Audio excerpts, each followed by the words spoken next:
Okay, hello, hello. We are gonna continue the... Oh yeah, mute myself. We are gonna continue the Arkham quest today. I'm not gonna stall, I'm gonna start it right away actually. Oh. Oh, do you think the others are making good progress? Hope it's all going smoothly. Okay, I didn't realize it starts right away like this. I apologize about this today, I had to mute for a bit. It should not be happening today. Hopefully. So I don't know how long this part, this quest is. But...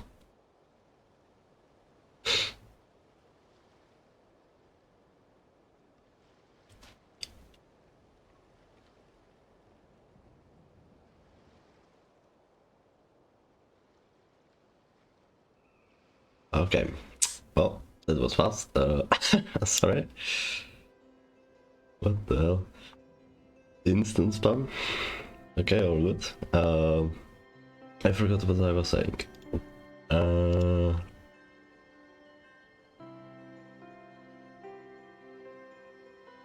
Yeah, I don't know how long this quest is, but worst case, I finish it tomorrow. Huh, hey look! They made it back as well! But yeah, hopefully today. Oh, wait. Just do this, I don't have letters. Okay. Prince! Lama! How did it all go? All is well, thank you. Nefer and Yehoda had to stay at the curatorium to wrap things up, so they won't be joining us for now. Okay, does it mean we are gonna... Well, not we as Numin, but... I ran into Miss Nefa and Miss Aino on the way back. Past? Their work is still in progress, so I suspect they won't be back for a while either. You seem rather cheerful today, Mr. Flintz. I certainly am. I achieved what I set out to do and came away with more than I bargained for. Fighting alone can get quite tedious, but I had the good fortune to run into a pair of brave young warriors. What the fuck is he doing here? Bro, I thought we wouldn't see him for like an hour. Oh my god. Oh my god. Dude, already, like, I'm like 1 minute in, already I love this person. Dude, we are gonna finally see the ring. We meet again. How have you been? Dude, they don't wanna show. Well, stop hiding behind. Dude, I'm so curious, what is he gonna sound like? Bro changed voice actors like 5 times at this point. Oh my god. Albedo! What are you doing here? I'm guessing you are here to see Warka. Oh, I don't think so. That would be a natural assumption to make. Never mind. It's also the correct one. Okay, I was wrong. My bad. Oh my god. These two courageously lent me a hand while I was fighting the wild hunt. When they told me they were Servarka's colleagues, it all made sense. I thought it's fucking insane that we get Albedo in here. And given how people of outstanding talent tend to cross paths, it's no wonder you're already acquainted. Are we not gonna ask about the person behind me? So? Who's your travel buddy, Albedo? Bro is hiding behind. Why don't you come and introduce yourself? Please do. Please do. Please do. I'm sorry. I'm sorry. Oh my fucking god, he has a tail. Buddy, you look absolutely fucking insane. Also, I'm drawing him right now, so I'm gonna take like a million screenshots. A gentleman Oh of my few God. words, I see. And a rather stern countenance. I presumed you were acquainted with him. Is that not the case? Wait, those horns, you must be... Yes! Oh my god, please don't be dumb. It's nice to meet you. Again. We've technically met before. That's an interesting voice for him. To be fair, I don't... It's like a... Okay, it's probably like a... They wanted probably like a mix of the mini Durin and... To be fair, the Dragon Durin didn't really have a voice. It was like... What's it called? Like screaming and stuff. I don't know what to... Wait a sec! You're Mini Durin! Well, technically he is both now. That's right. It's me. I'm glad to see you again. Very By the way, interesting ways. he says it's okay if you drop the mini. Dude, your fit is so good. Yeah, I'm not as mini as I used to be. Okay, he is very like feminine, Mika type voice. I would say. Interesting, isn't it? The first step towards Oh. blending into human society appears to be reflecting on whether one's name really reflects who they are. Ooh, interesting. Also, he already has a vision, or maybe a moonwheel, probably a vision. How did you get it? Bro, you were born like yesterday. How do you already have a vision? Wow! You look so different! In a good way, of course. It's great to see you looking so healthy. Yeah, you're not a pack of bones anymore. Thank you, Paimon. And although you're as mini as ever, I understand that diminutives don't always convey endearment. I'll be sure to simply call you Paimon as a sign of my great respect for you. Also, when I was looking at his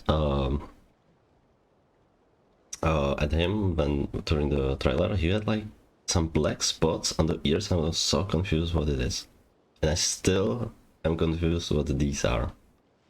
These black spots, like, is it like part of his horns, or what is that? Wow! You're such a smooth talker now. Paimon could get used to this. From now on, you may refer to her as your esteemed guide, Paimon. Actually, I think the diminui is a terrible word. Okay, whatever. Actually, I think it's warranted. Blah. Actually, I think a diminutive is warranted. Yeah, I know you know what that word means. Little Paimon is pretty tiny after all. Personally, I think our little Paimon is the perfect size.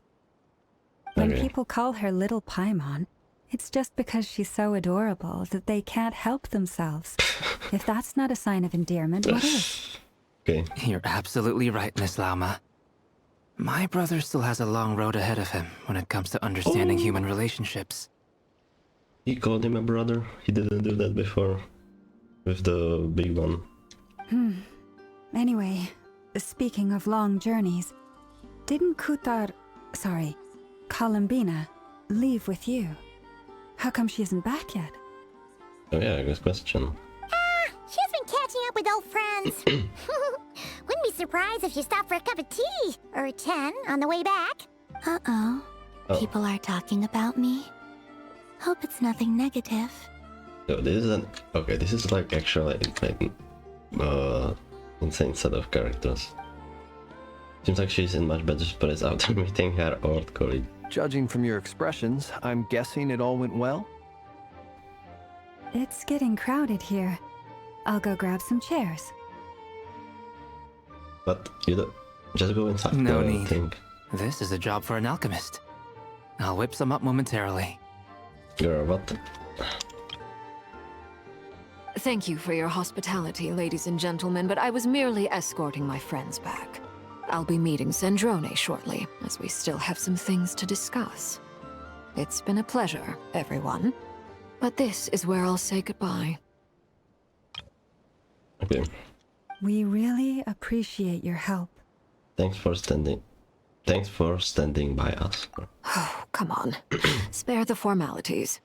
I'm just glad I could help out some true friends. I understand. Well, bye for now, Harlequino. Oh, this place is hopping. It's probably a good thing one of us left. Otherwise, we might not fit all these people in. Are you saying we're about to run out of chairs? As a matter of fact, I am. Come on in and see for yourself. Dude, insane start.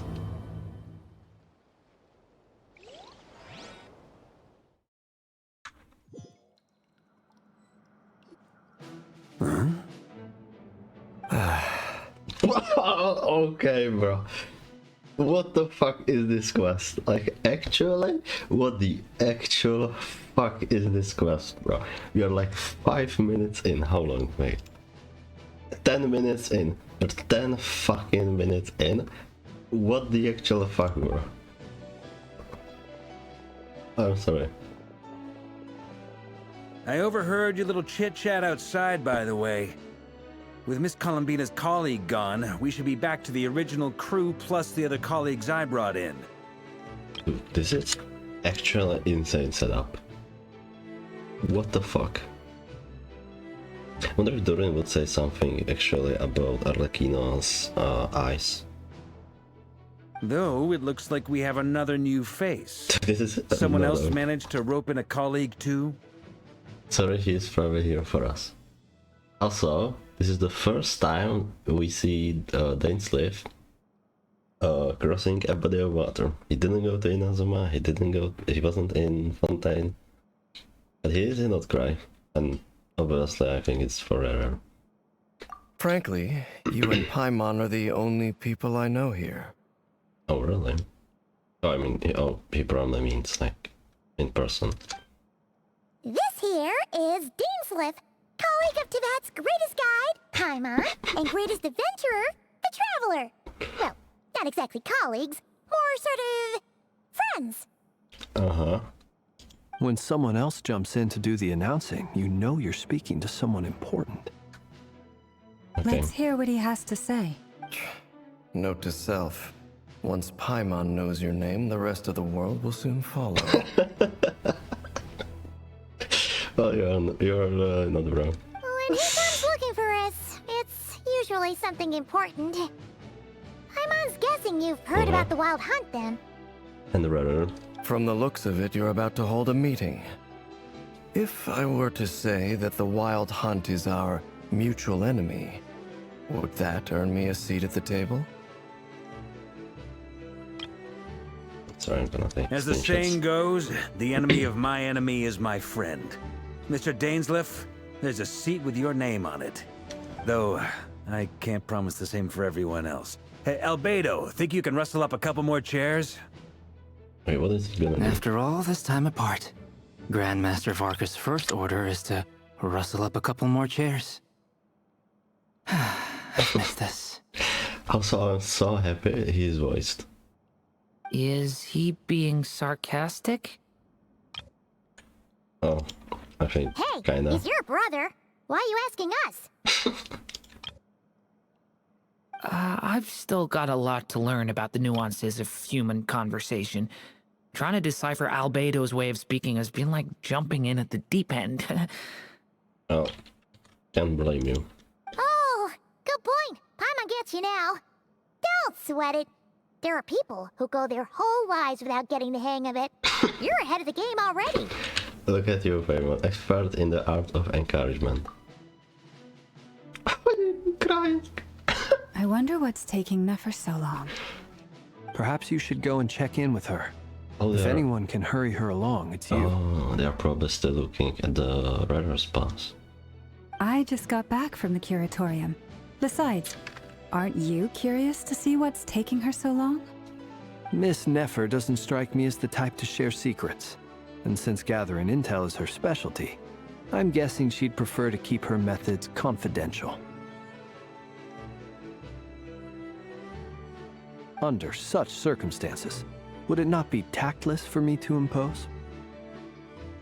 Oh, but it's fine for me to impose.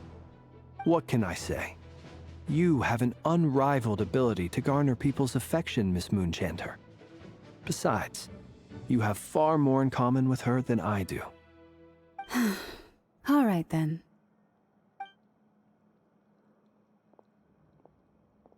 Impressive. She barely fought back at all.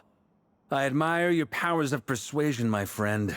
As I'm sure Miss Lauma will realize soon enough, the trick in life is to always pitch in with other people's responsibilities so that you can be selective with your own. Another trick is to simply hide in the background. Okay. Spoken like a true sage. Anyway, looks like we've got some time to kill before the meeting. Let's take a little breather, folks.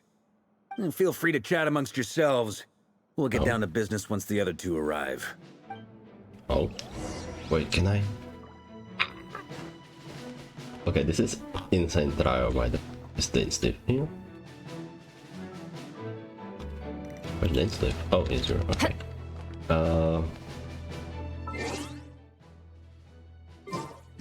Okay, this box is kinda ass though, because that means I cannot take a picture.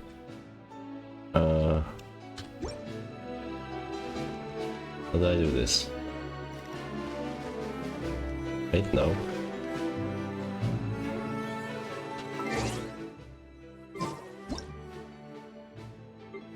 A connector.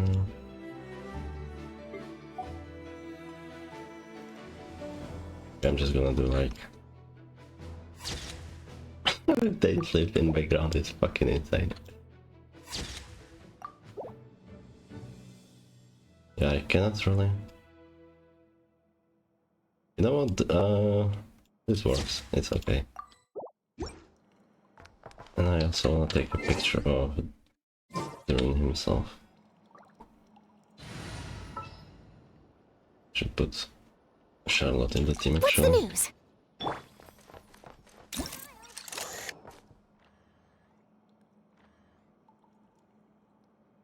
Oh, this picture.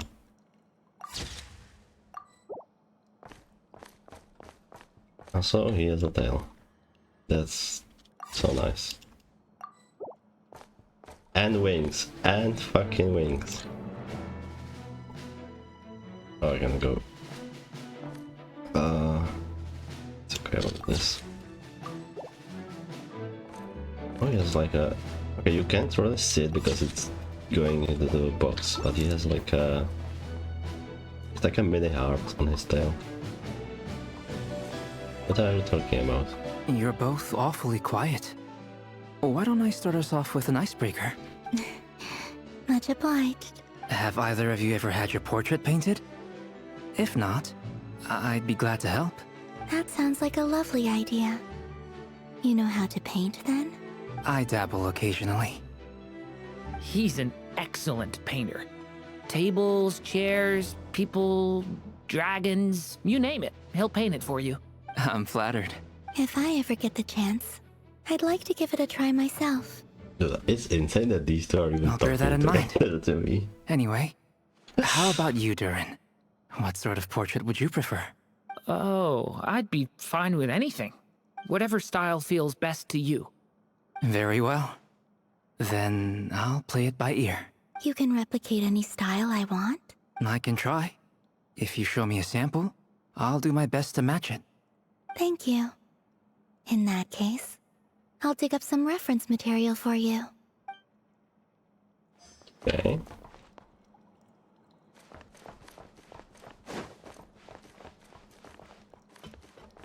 Is there something you'd like to say to me? Yeah! For starters, why'd you just show up here without even giving us a heads up? How do If you find think this back to our place? previous interactions, you may recall that that's hardly out of character for me. Yeah, that's true. Do have a point there. Subset out your accommodation yet. Oh yeah! You'll need to find somewhere to stay the night too, right? Want to tag along with us? You never know. We might get a group discount. Sure, let's do that. Are we gonna talk about Rara or... Great! Paimon will handle it. I guess And in not yet. return, we can get Dainslift to be our very own personal bodyguard. Family rushing out loud again. If that's what you had in mind, you should have said so sooner.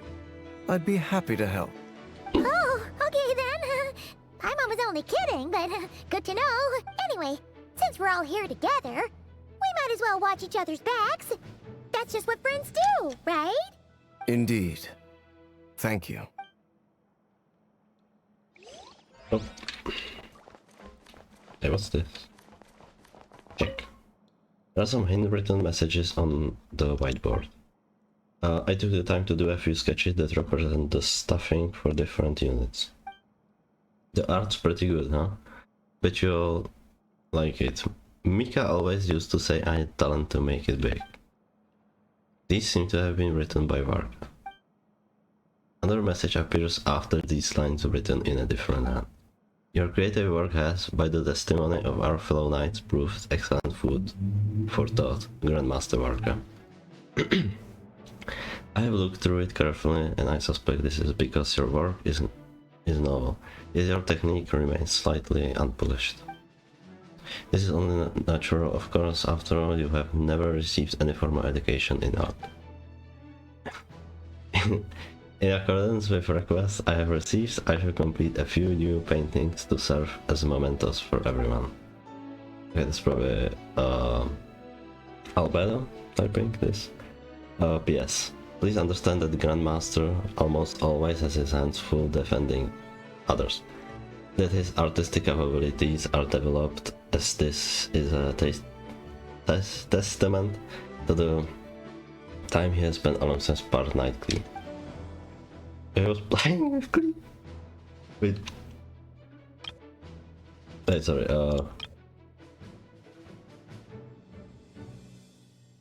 Yeah. Oh my god. The writer has signed off in Corners Albedo. Yeah. What are these talking about? Truth be told, I can't remember the last time I was in a meeting with so many people. You're not alone there, my friend. The Lightkeepers also struggle to bring everyone together for a serious discussion. I don't doubt that. I've only ever met two Ratniki, one being you, and the other being that young guy, Itlua. Is that how you read the name? Yeah, okay, so I thought Iluga would be a girl for some reason. Ilu. Okay. Itlua is a good apple. Itlua? I'll give him that. You don't He's read the kind, G. honest, Okay. and regularly delivers supplies to my lighthouse. A true Ratnik to the core. In that sense, he puts me to shame. I'm actually glad it's a guy because we have like no guys. So you're what? A fake Ratnik? That's what it sounds like you're saying. But I get the feeling that's not quite what you meant. Come on, Okay. why the awkward silence?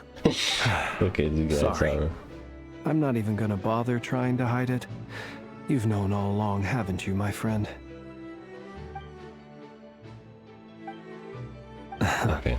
Now, that was an awkward silence. Let's just keep this between ourselves. Probably best if Itlua doesn't know, huh? That goes without saying. Gotta be careful what you share with youngsters, after all. Anyone else in the know? Let me guess. The Traveler and Paimon?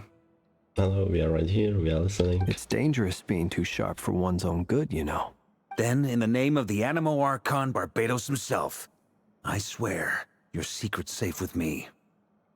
Are you When sure? we went for drinks, you said that you and Barbados were practically best buds. In the light of that claim, do you really expect me to take your oath seriously? Of course. Just as long as you don't go spreading around the fact that I'm close with Barbados, all right? Fair enough, then. Nothing like a Okay. bit of mutual leverage to seal the bonds of friendship. Dude, Varka is so unserious. Oh, she's here. That's Yahoda. Oh, she does not wanna be here.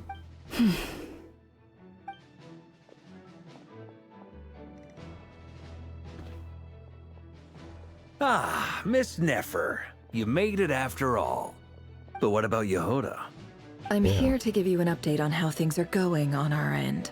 Once this is over, I'll be heading straight back to continue my work. I left Yehoda back at the Curatorium to watch over things while I'm gone. Huh. So much for just this once. Shh! Not so loud! We're on a roll here.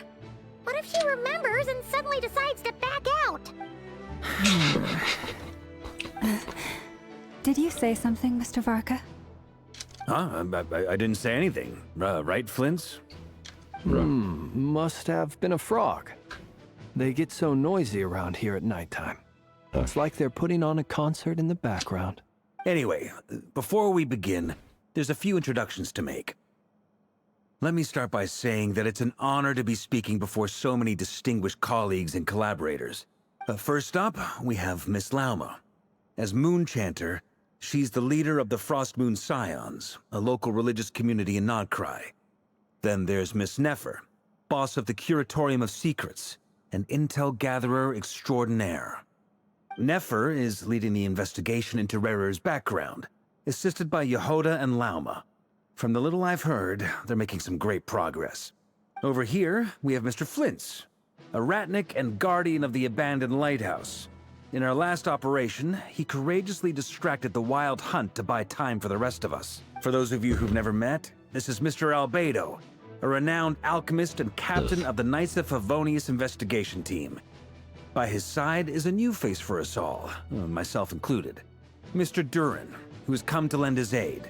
Dude, I'm sorry, Albedo needs a fucking facial rework, or like, update rather. You look so outdated in front of everyone else. Next up, we have the Moon Maiden and former Fatui Harbinger, Miss Columbina. Then we have the Traveler, who's earned more titles than I could possibly hope to list out, so I'll spare you the rundown. And Paimon, the ultimate travel companion and quite possibly the best guide in all of Tevat. Are you sure about that? Wow! That's a lot of people! Great turnout! You didn't introduce yourself. Miss Nefer, it looks like you might have another job coming your way, so, And then congratulations on the booming business, I guess. You think I haven't got enough on my hands as it is? Who's looking for me now? That would be me, Miss Nefer. I have a commission for you. Okay. And you are? Oh, you would love to. Who I am doesn't matter right now. What does matter is that I'd like you to gather more intelligence about the Recher of Solnari. Wait. We heard Ainsley's voice in his memories. So Nefer should know him every... Well, it's not as if we recognize his never voice, take on maybe. anonymous commissions. But in your case, I'll have to decline. I'm gonna take a wild guess and say your job's probably more hassle than it's worth. Something about you seems like bad news. Does he not recognize his eyes or anything? Or the face? It's my eyes, isn't it? Conrian, I assume. And what's with the mask? Are you trying to hide your identity? In any case, the fact that you're even still alive raises an awful lot of questions for me. Well, she's not wrong. My name is Dainsleif. And yes, I am from Conria. Please Nefer connect the dots. As I'm sure you're aware, the Recher of Solnari's real name is Rerir. He was once an acquaintance of mine. Please remember his fucking name. Really? Then you must have been quite an influential figure yourself. You flatter me, but none of that matters anymore. My point was simply to clarify why I have asked Miss Nefer to investigate Rerir's background. So you're both from Conria, and it sounds like you used to be friends? What am I missing here? Surely you already know how he became one of the Five Sinners. Did he forget or something? I'll tell you everything I know. The history of Conria, the names and identities of the Five Sinners. I remember it all like it was yesterday. No, that's not right actually, because his mind is like intact. I have apart from everyone. never spoken from openly Conria. of this before. But the truth was exactly as people say. The Five Sinners were each driven by their own desires, and it was by playing upon these that the Abyss tempted them to their fall, tearing Conria apart in the process. The visionary, Vedafinir, who wished to foretell the future. The wise, Haroptatir, who sought limitless knowledge. I don't think we knew this. Who wish to foretell the future. I wonder what he is doing right now, Haroptatir. Gold, Rhindaughter, who desired to create life. The foul, Surtologi, who pursued supreme strength. Though the fact that we have fucking gold sons, basically, that's so fucking funny. And last, but not least, Recher of Solnari, Rerir, Ravager of the Moon. Of the five, Rerir is the only one who remains a mystery to me. Oh. He never harbored grand ambitions. So what changed in the space of a single night? how did he come to fall like the others? Oh, it was... I wonder In how other it words, happened. you're saying that his change How came did as a they become shock to you, sinners? and you have no idea what actually happened? That's right. You mentioned how the Abyss tempted them, which led to their fall. But what did that look like in practice? And what other context can you give me about the events of that time? The more detail you can give me, the better. Strangely, now that it comes to it, I hardly know where to begin. The fateful night took place during the era of the Eclipse Dynasty. One day, my elder brother, the visionary, Vedifenir, was summoned to the palace by the Vinster King, only for the king to gouge out his eyes and cast him into the dungeons. Wait. Why? What happened? When I came to hear of this, my fury knew no bounds. I gathered together every ally I thought I had, and together, we set a night to storm the palace and free Ved. Oh. Centuries on, the memories of that night still haunt me, like a never-ending nightmare. We broke through the palace gates, just like we had planned, each striking towards our separate targets. But then, I was betrayed.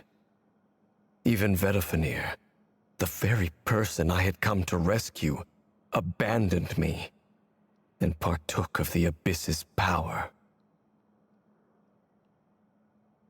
So, it's personal after all.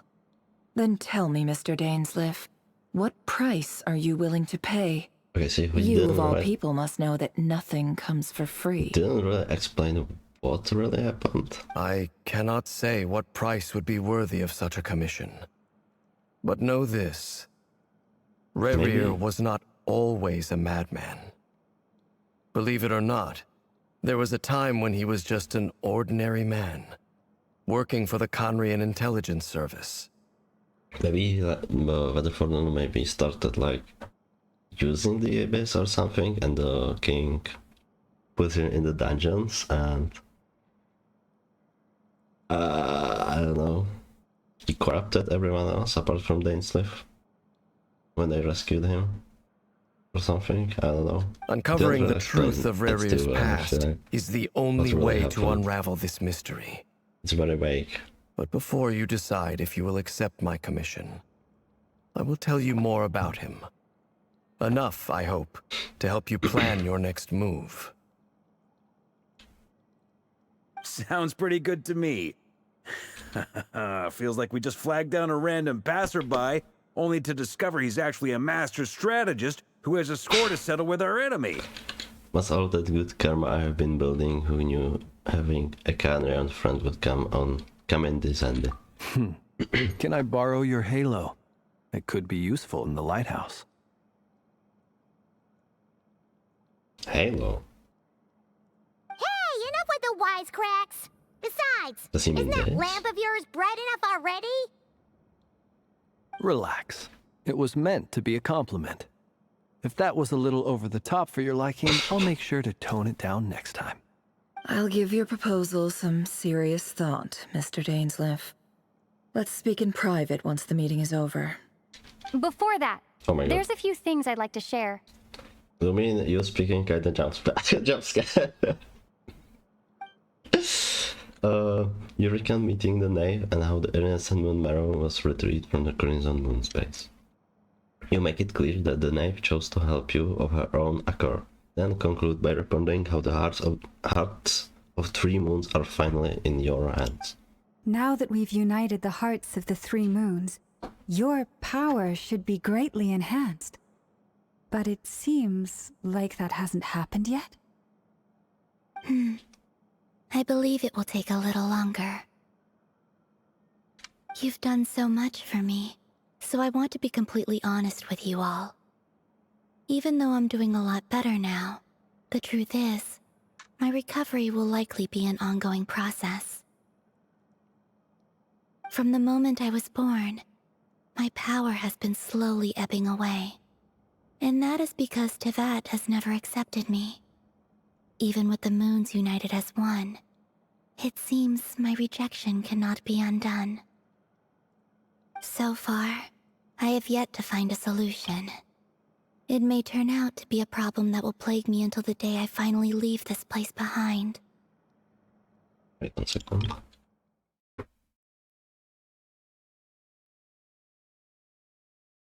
David has never accepted me. What do you mean by that? Even so, I will do everything in my power to help you drive out the Ray here of Solnari. As Arlecchino put it, this is not about chasing the spoils of victory. It's just a gesture of heartfelt gratitude. I wonder if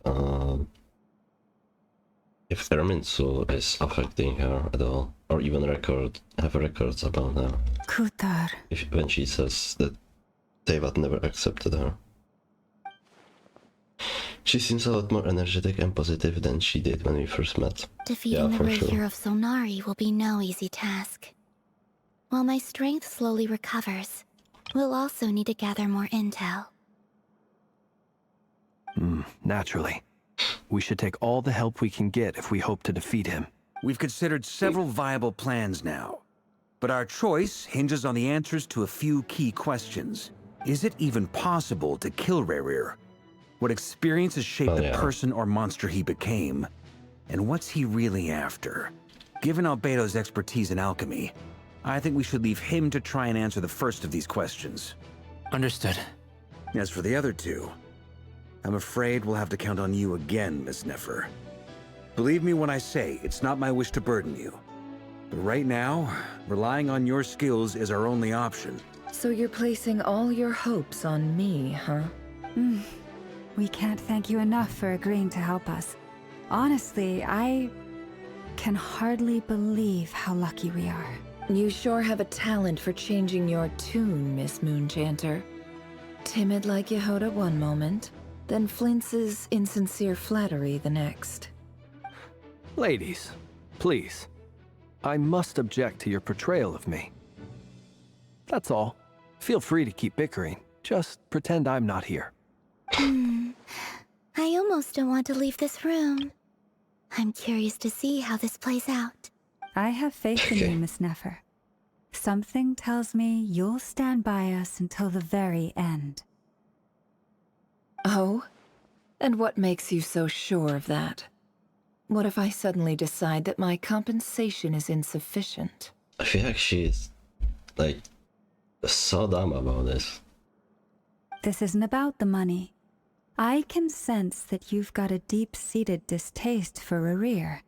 And knowing you, that alone is motive enough. Like, if he's gonna destroy the entire fucking Krai, what the fuck is your job gonna do? Like, why are you not interested in this? Look at them getting along so well. Like two peas in a pod. Your reasoning makes no sense to me. And I'm the one they accuse of insincere flattery. There is no justice. Miss Lauma, you have to understand something. Unlike you, I don't actually enjoy having everyone's hopes on my shoulders. Is that right? Well, maybe the fact that I'm willing to put my hopes in other people says more about me than you. But the fact is, I also trust you. And that's because I know that you're someone we can count on. She's so scared, maybe. Anyway, we've got our plan, so let's get moving. Mr. Dainsleif, let's talk. And Traveler, once we're finished, if you've nothing else planned, I'd like you to come with me. This whole experience is teaching me a lot. For instance, I now know that when other issues come up in the future, I'll have far more luck getting Lauma to convince Miss Nefer than trying to do it myself.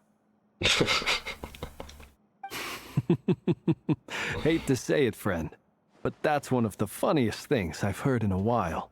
Why? You think I've got it wrong? Quite the opposite. But what makes it so hilarious is how long it's taken you to realize. Nefer and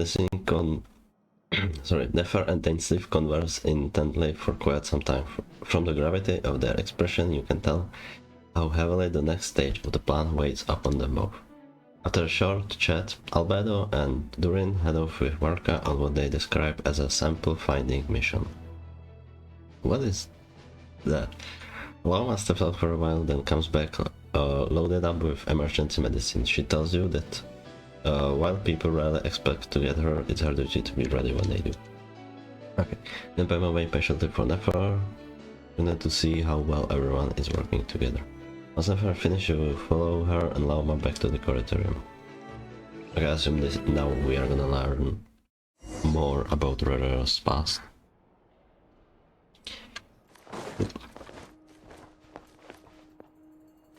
This is new. Oh. Hedvika. Harry Potter. Leo fishing usually has a reputation. Thanks for helping me, Sehoda. Probably NPC and Langemark Flint. Kirara.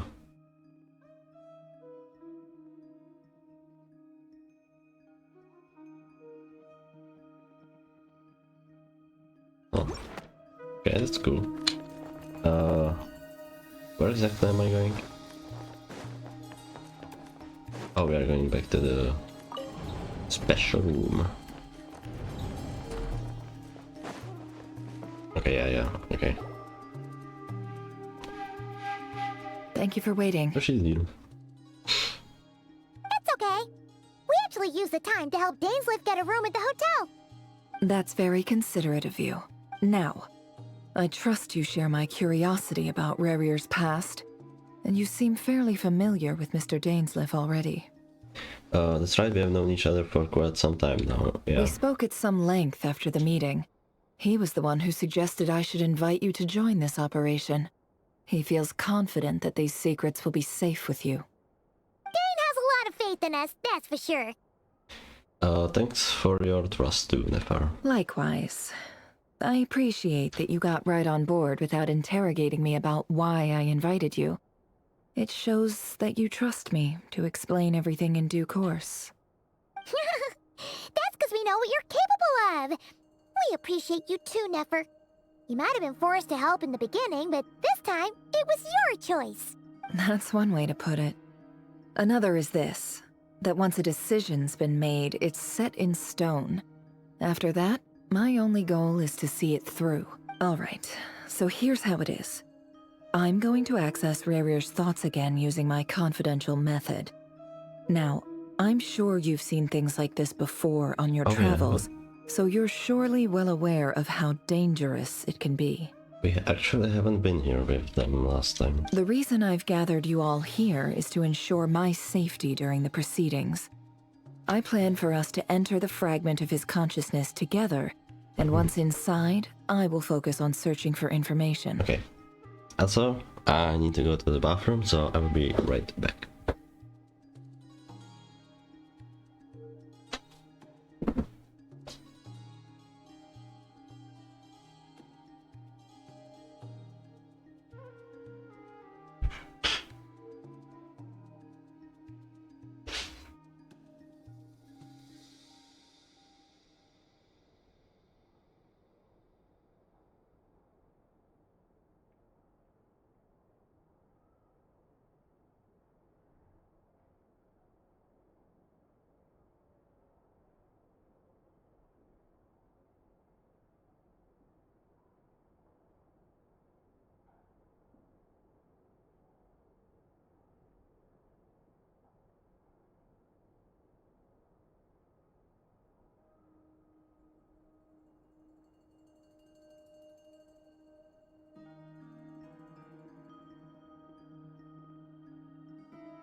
I'm back.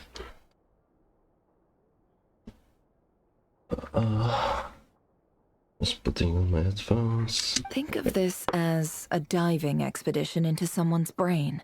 If I'm the diver, you are my safety equipment, tasked with keeping me alive while I'm under the surface. Oh, it's like that movie with Leonardo DiCaprio. What is it called? I forgot. The one with the dreams. Once the ceremony begins, we will all be spying on privileged information.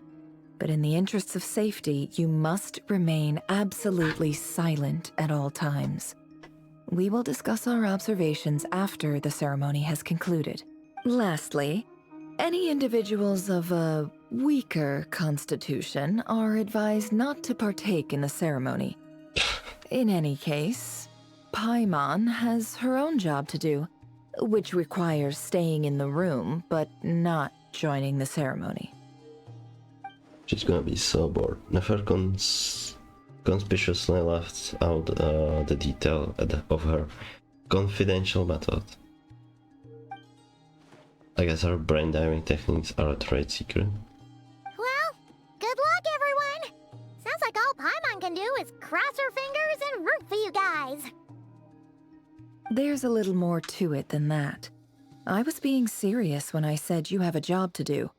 While the rest of us are inside Rarir's mind, it's imperative that we have a team member on the outside. In the event that something goes wrong, you will be our first responder. I don't anticipate any issues, but the extra level of safety will be greatly appreciated. Okay. The fact that she's even mentioning this makes me think that something's gonna go wrong and Paymon's gonna have to do something. I second that. This is a dangerous operation here, and you're our whole rescue team. That's pretty much the most important job in the crew. Wait, why is she the only one staying outside? Shouldn't, like, I don't know, Yauda or someone stay here with her? So, Paimon's like the lifeguard? We are That bad. makes sense. Alright, got it. Good. Please, take a seat. We'll get started momentarily.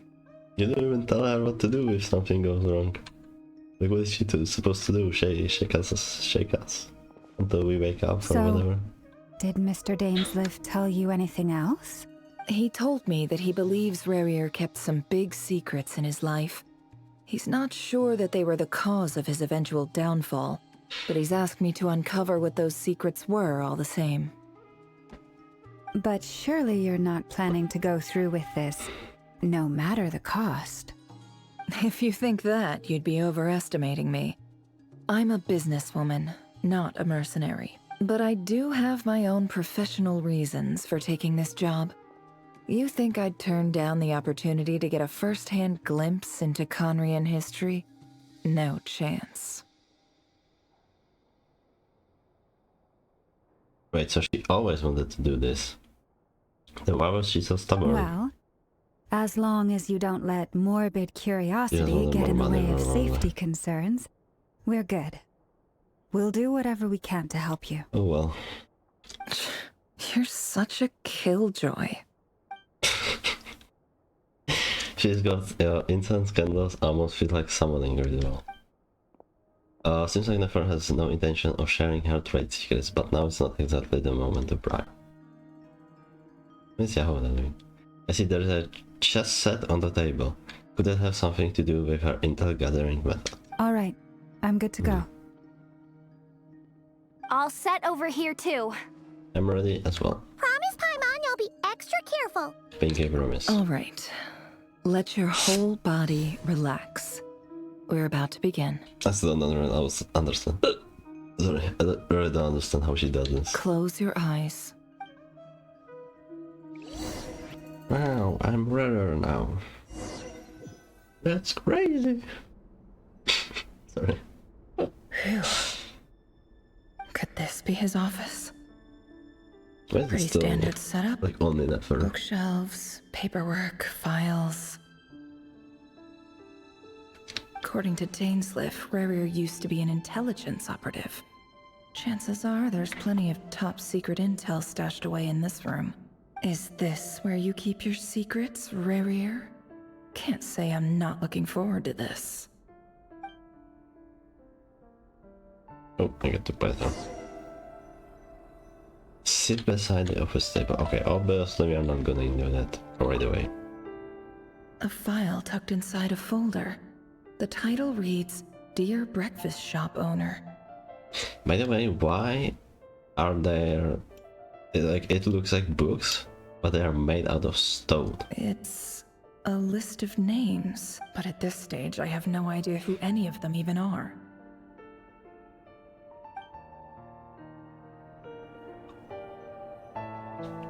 Oh. Wait, but they have paper. So... wait, they don't have wood to make... how did they... okay, whatever. I guess they don't have enough wood to make buildings out of them. Wonder what kind of encryption technique this is. That actually makes sense, yeah. Seems like it has to be inserted into that camouflage device nearby. Aha! It's an audio recording. Please, hear me out. How do? I can't shake this feeling that someone's been spying on our house. No, I'm not being paranoid. It's true. I saw someone dressed in all black. It was a couple of days back, but that was on another street, not near my house. I swear, I know what I saw. There's a note in the margin. Surveillance of the Runfarther residence has concluded. We apprehended the target and filed the mission report last night. Could the voice in the recording belong to one of Rarir's targets? Ooh, yeah. Is that a good guess? Yeah. Wait, now I can use the stuff and jump. Why couldn't I before? Wait, is this? No, it's the same. Bookshelves full of documents. Looks like these are all files, packed with the personal details of individual Conrians. The Crimson Moon dynasty preceded the eclipse. Since Rerir worked as a secret agent during the latter, it stands to reason that he was tasked with purging remnants of the old dynasty. Yep. Lines up exactly with what Dainsleif told me. Okay, hello. I hope so. Hopefully I'm not missing anything. Yeah, looks like it. Oh, I'm missing a box. A box containing a ring inlaid with a precious gem. Oh, is this the ring that Butterfly gave to Dainsleif, maybe? Must be for his girlfriend. Okay. Oh, I forgot it's Rarir's office. Oops. Wrong ring. What are these? Oh, is it from the flowers? Can I go in here? Wait a second. We have seen this in the chasm, no? Like this exact same thing. It's where, shit, what's his name? He looks even gloomier than last time. I wonder what's Whatever. changed. It's where the guy died, pretty much. In the chasm quest. Can I? No. I can see down top. Okay. Today's files are in. Time to wade through them, just like usual. I can look around. But my head doesn't move in the mirror. Male, 51. Nice. Occupation, cook. Confirmed Crimson Moon descendant. Has maintained frequent contact with other descendants over the past year. Poses a threat to the dynasty. Neutralized. Okay. This one should be archived under purged targets. Just like papers, please. Oh. Dude, the sensitivity on this is so low. Female, 23. Occupation, office clerk. Confirmed Crimson Moon descendant. Has maintained frequent contact with other descendants over the past year. Poses a threat to the dynasty. Office clerk. Neutralized. Why are they considered a threat? Damn, he really killed a lot of people. Another one for purged targets. Sounds like she was that other man's daughter. Oh. Never mind. What's it got to do with me? Oh, bro does not care. You kill a child? Male, 40. Occupation, teacher. Confirmed Crimson Moon descendant. Has been observed making contact with other descendants during the past year. Poses a threat to the dynasty. Does everyone just pose threat to the dynasty? Neutralized on... I can press F, you don't have to... Just another nobody for the archive. Well, that's a bit... Come to think of it, I remember surveilling this man. Yeah. A case like his never would have been considered a priority in the past. Huh. He barely even interacted with other Crimson Moon descendants. Then why did you kill him? Another kid. Female, 16. That is not 16. Occupation, none. Orphan and confirmed Crimson Moon descendant. Has been observed making contact with other descendants during the past year. Poses a threat to the dynasty. Okay, that picture does not look like she's 16, that looks like 8 or Neutralized something. I wonder if they are gonna hear one of these names or dates. Filed. I have no recollection of this girl. None whatsoever. She doesn't seem to be anyone important, but then again, how many of them really are? Oh, this guy really doesn't like it, Jeff. Female, 13. Okay, that is occupation, somehow. none.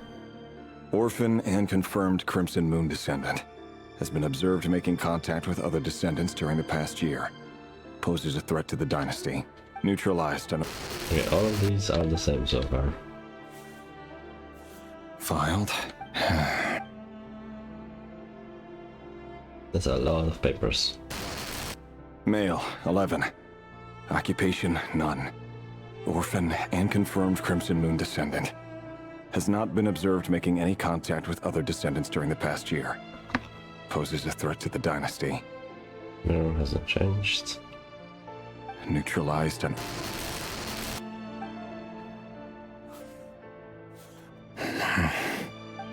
Are we going through all of them? There's a lot of papers. I hope Male. not. 6. Occupation, none. But Orphan and confirmed Crimson Moon descendant. Poses a threat to the dynasty. Dude pretty much got every single... It's funny, isn't it? Your job is becoming both harder and easier at the same time. Is this for the phone? Depending on how you look at it. Sooner or later, the Crimson Moon descendants will be completely wiped out. But as their numbers dwindle, they become harder and harder to track down. That's not how it is. Fortunately, however, most of the able-bodied adults have already been taken care of. The remaining weaklings will be increasingly easy to deal with. No! No. My job is to ensure the survival of the Eclipse Dynasty. And the only way to do that is by eliminating any and all potential threats. It's a perfectly legitimate line of work. Every single one of my colleagues can attest to my fairness. And if my friends were aware of the facts, I know they'd back me up too. Assuming, of course, that they were aware of all the facts. Look for battle for... Wait, I can examine the He mirror. looks even gloomier than last. Oh my god, I thought I would reset it. Okay, going through the door. Okay, this looks like prison cells.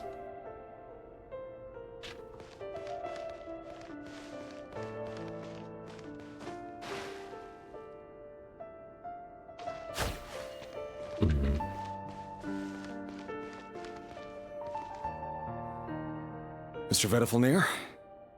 It's been quite some time since we last met. Yeah, I'm gonna see you. Revier, I trust you're here because you have something important to discuss. Forgive me. I wasn't tuning out, it's just, I noticed you didn't even phrase that as a question. As if you knew I was coming. Tell me, does someone in your position ever feel the need to ask questions at all? It is indeed within my power to foresee certain things. Things like your arrival. But actually, okay. I thought he only saw like the huge things or things he wants to, but he can actually just see everything that's gonna happen. I was just thinking. It won't be long before I'll be inviting both you and Dane to my wedding. I don't think that's happening, buddy. That isn't a lie, but nor is it a fact as such. It's a wish, isn't it?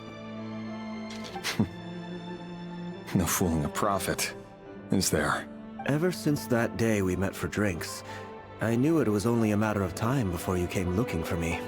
Does it feel good? Knowing how the future will unfold. I'm afraid the notions of good and bad fail to capture the complexity of what such a power entails.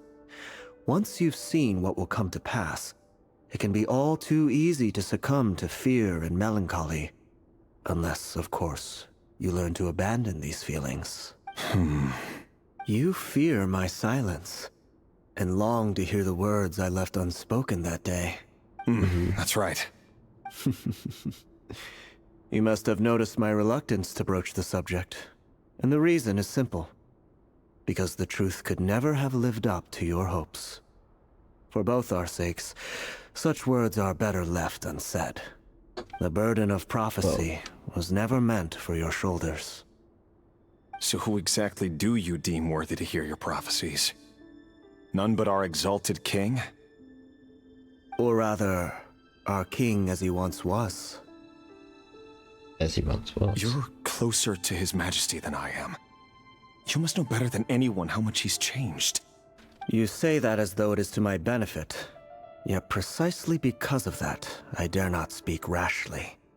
A king can turn out to be the most virtuous of rulers, or a tyrant more terrible than the most vicious of dragons. Oh, I wonder if the Winster King turned into the... like, what is it called? The God of Abyss?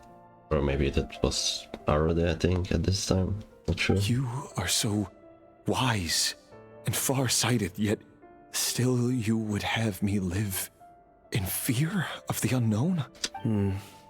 You make a fair point.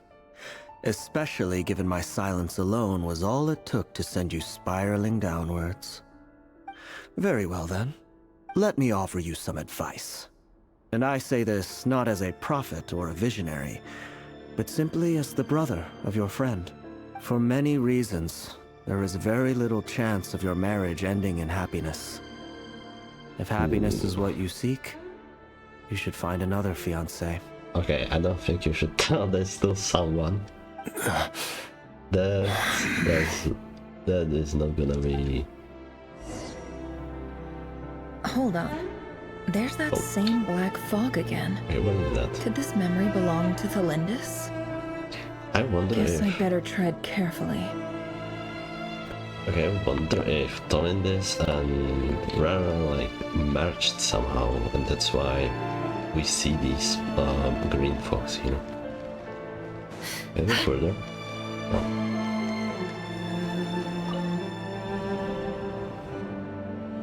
Wait. Hear me out.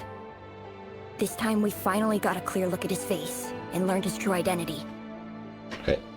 His name is Rayrir, and he claims to be one of the king's guards. Okay, it's the same as before. What did you say? A cruel irony, isn't it? The man you're set to marry leads a double life as a brutal executioner. Why are you telling me all of this now? Simple. It's because I want you to kill him. You are the only person he would never suspect. Yeah, this is the trailer line. No, absolutely not. I would never dream of doing such a despicable thing. So you'll just stand by and watch him slaughter us to the last? Do not forget that the blood of the Crimson Moon flows in your veins too. Oh. Wow, that kinda sucks. The blood of the Crimson Moon? What does that matter now? The dynasty has long been dead and gone. Oh, is that why her eyes are different? You think that alone is reason enough for me to throw away everything I have? Why wouldn't it be? You two were once a child of the Crimson Moon, just like me. Don't tell me you've never felt so much as a flicker of fury for the way we were trampled into the dust. But it's not the excess. It's still like, yeah, it's like nothing. As long We as have you seen. promise to abandon this pipe dream of restoring your dynasty, I can try to persuade him. Or have him persuade the Vinster King. Persuade the Vinster King? Yeah, I don't think that happened Do either. you even know why he's so obsessed with hunting us down? I'm curious too. Why he keeps trying to force us to hand over our secrets? Over and over again? Or why we refuse to give up on restoring the dynasty? The Vinster King. A blind fool. His eyes clouded by powers from beyond this world. A petty little man with a miser's heart. And he dares to sit upon the throne? Mark my words. Sooner or later, Conria will fall. And it will be his doing. If you can't bring yourself to do it, so be it. Just you watch. It won't be long before calamity descends upon us all. Oh, A was right. The Rehir of Solnari. That really is quite a secret you've been keeping from me, Rerir. But who am I to talk? Am I really any better? I've kept my own past a secret this whole time, too. Does she mean that she's from the Crimson Moon Dynasty? Love should be built on honesty. But ours was born from lies. And yet, is it really so wrong to hide things that would only make life harder? If we don't cover up the parts that no one else should see, how can we go on pretending to be normal? Vedifulnir must have known all this. And that's why he made his prophecy. In the end, nothing stays hidden forever. But I won't just sit by and watch this disaster unfold. I'll do everything in my power to protect what I cannot afford to lose, no matter who I have to face.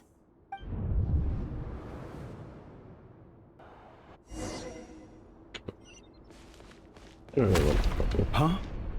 Was that Rerir who just walked past the window? Doesn't it give you the chills that he still takes the same road to work every day? As if nothing ever happened. Those people at the deli. Enough already. They're clearly pretty taken by their own disguises, so just smile and play along. Pull the rug from under beasts like that, and you'll risk having your throat torn out. Oh, the windows are closing. Oh. They're talking about those people from the opposition. Right. I'd almost forgotten they used to run a deli. People of no consequence always vanish so easily. And no one even remembers them. Oh, another green mist. I really wonder how this unfolds.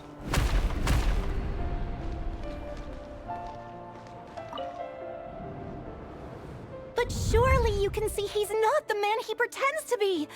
So many have died already, and they say that the king's madness grows with each passing day. Is it not done this voice? We're not going to survive this, Sorry. are we? But why does it have to be this way? Do we really deserve to die just because of the blood that runs through our veins? Felindis, are you even listening? Go, you know, you have the crossed eyes. Sorry, Freether. My Really? mind was off wandering. Maybe only the pure-blooded ones have it. I heard you, though. You're talking about what Rerir said.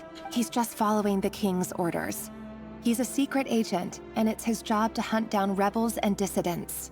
By the time you first met him, he'd already taken lives. Maybe he was using you from the very beginning. No. Rerir has no idea I have anything to do with the Crimson Moon. My family are only distant relatives of the main lineage, and besides, my eyes are perfectly ordinary. Well, they are a bit unique. Truth be told, apart from my teacher, pretty much no one knows I have any connection to any of it.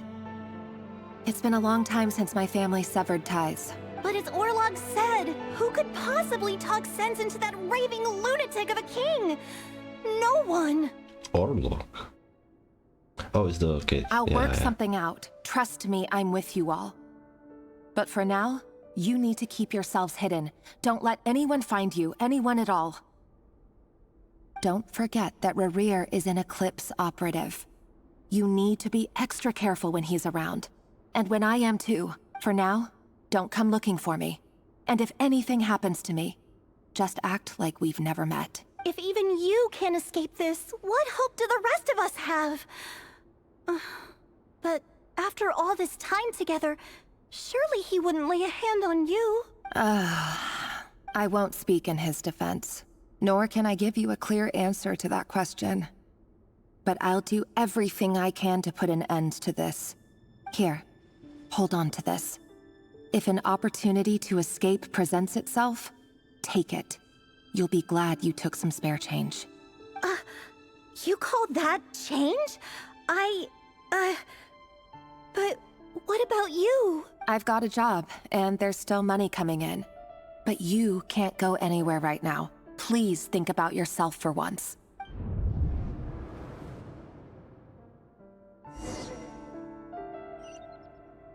Oh. You're going all the way back.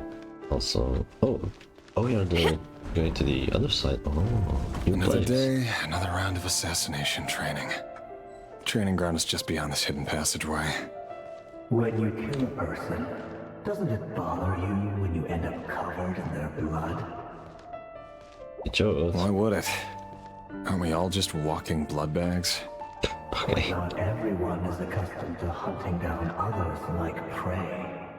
You've been a hunter for so long now, you seem to have forgotten that most people don't just go around killing one another. Leave me alone.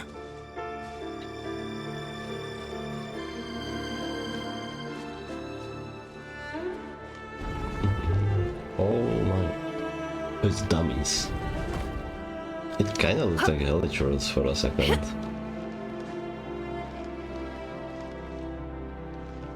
A second. Furious is probably... I mean, yeah, it's probably the same statues we saw in Chasm, maybe? Oh, they don't have a collision. Begin tracking. Make sure you have a firm grip on the handle, then choose your angle well. Keep your movements light and brisk, and the prey won't sense a thing. I'm sure that no one's ever died a quiet death at your Well, I work clean. No traces. You sure about that?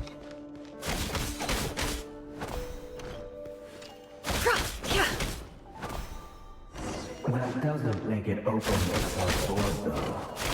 The king just happens to need you right now. What if some king doesn't? That won't happen. He's changed. Ever since he fell under the spell of that power. Don't have to destroy. In the beginning, he only had you take out a handful of the guilty. But now... The ones I've dealt with have always been guilty. And I've carried out my work flawlessly.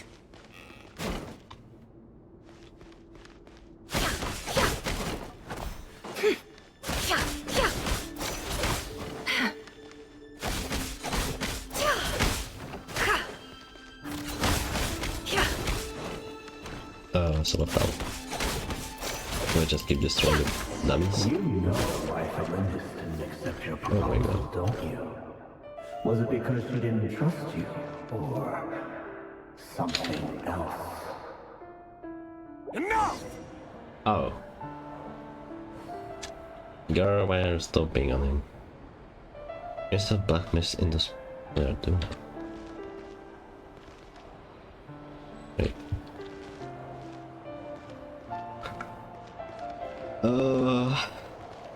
Left or right?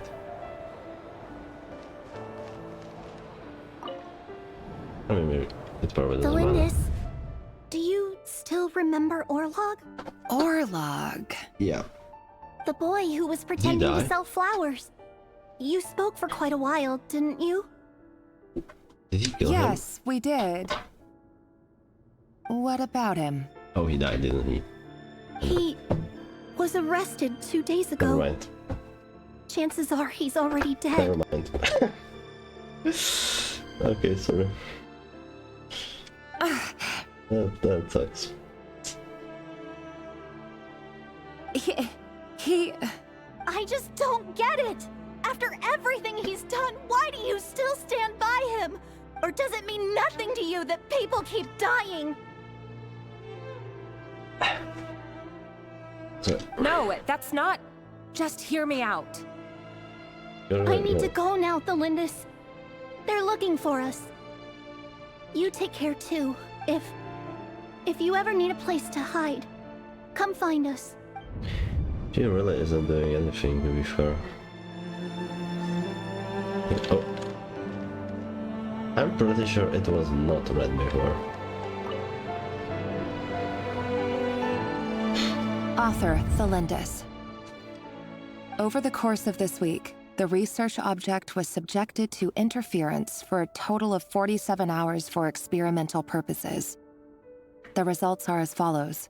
I still wonder why we see her memories. All subjects of observation that were sent inside have now... The situation within is proving more problematic than anticipated. No progress whatsoever. What now? Won't you give me even a glimmer of hope? Things are getting worse by the day. I have to find a way or we'll all be in danger. But I... If all this research comes to nothing, what then? Sooner or later it'll be my neck on the line. But could he really bring himself to kill me? No. Surely he wouldn't have the heart. So did he actually kill her? Oh, the bodies are gone.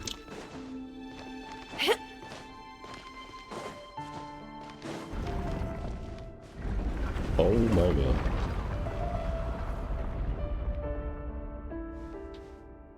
Well, that's not spooky at all. Why won't you just let us go? We don't even know each other. All we want is to live ordinary, peaceful lives. You want to live? Duh.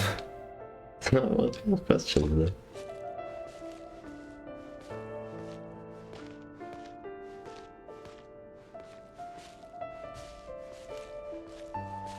Yes. Him again. I just want to go on living. Is that really such an unforgivable crime?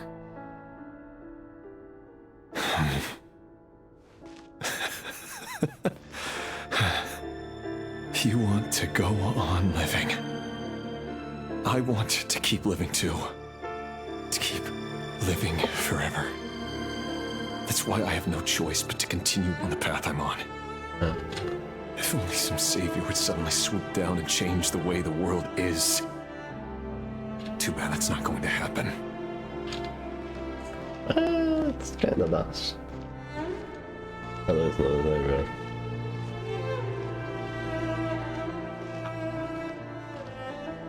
Why did they rotate like that?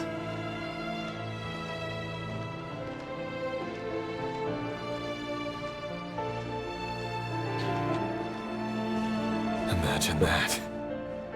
If there really were such a person, you and I wouldn't be standing here like this, would we?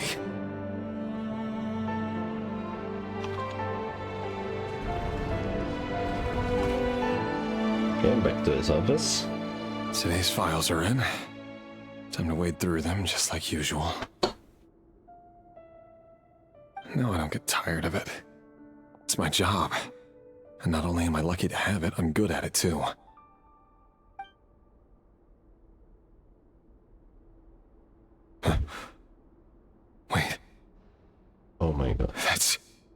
he gonna see Tallinn? This is next.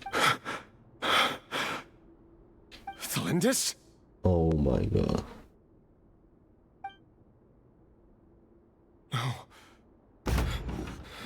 No. No! Why? But you bear no mark of the Crimson Moon. How could you possibly have anything to do with them? It cannot be! A diluted bloodline. Carefully concealed. I see it now. You've been living in the shadows just like me. That sucks. What a fool I've been.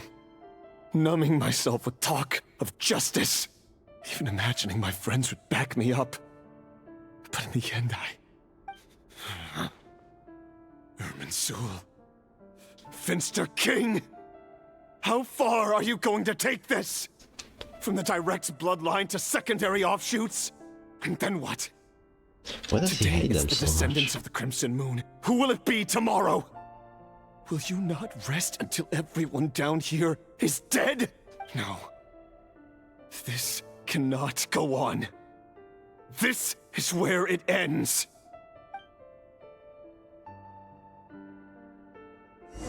Well, ooh, a chest.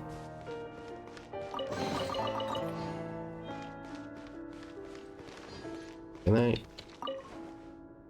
Okay, well, it doesn't do anything. Oh, we're going back again. Wait, no, this is the other way, other side.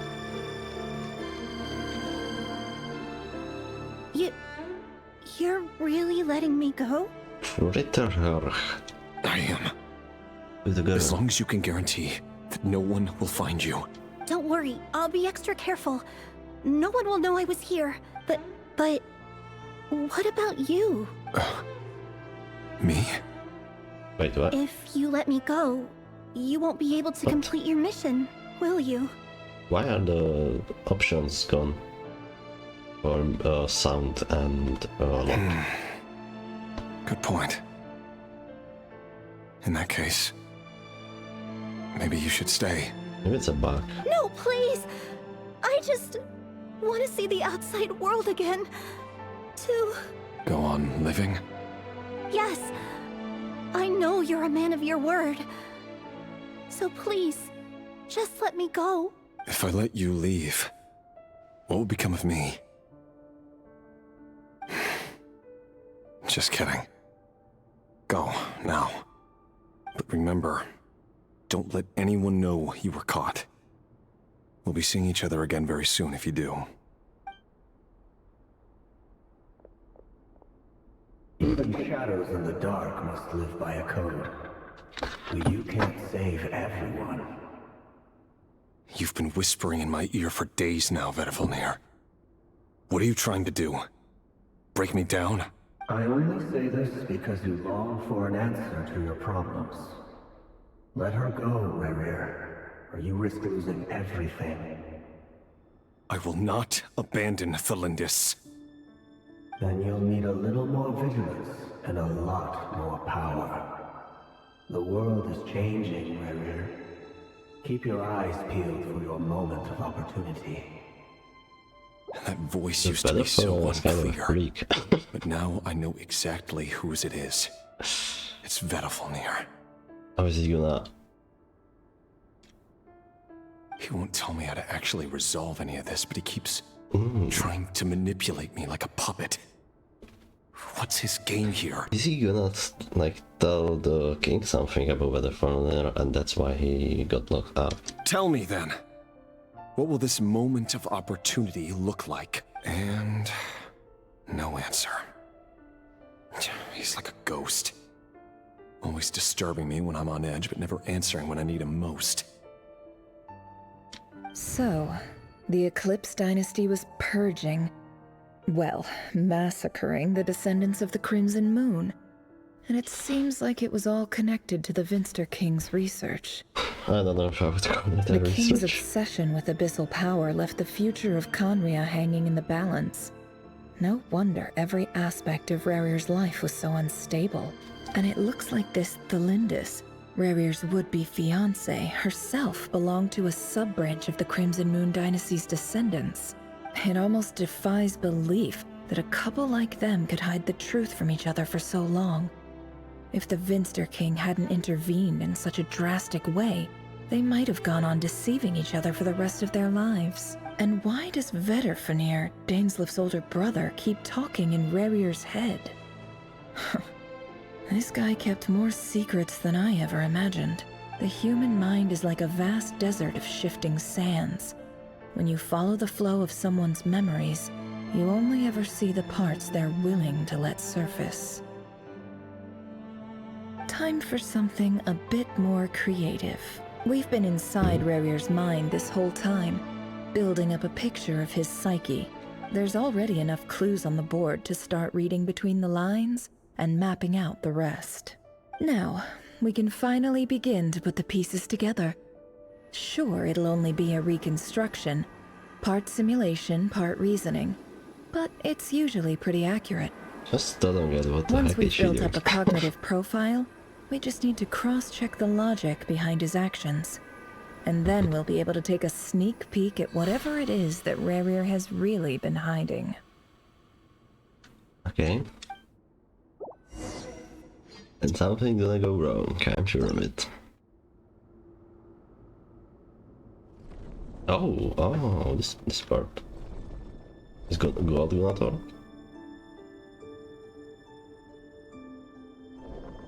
Rerir, are you there? Oh, the wolf guys were... okay. Probably. Oh. When pieces consumes action points. When all your action points are used up, you will return to the previous save point.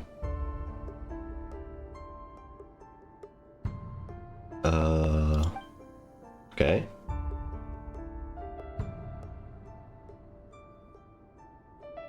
So, like... I have to get to the bat, I see.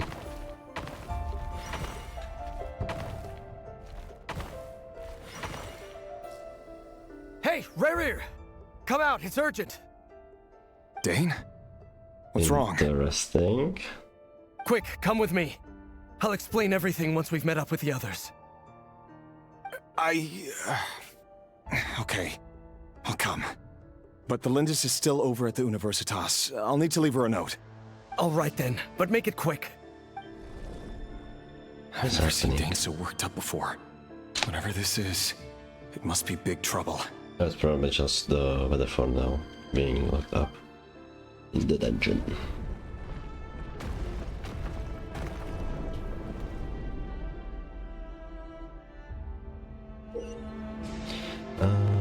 Doesn't consume.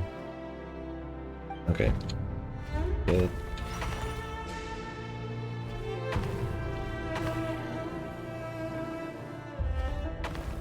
Okay, I probably need to go back, right?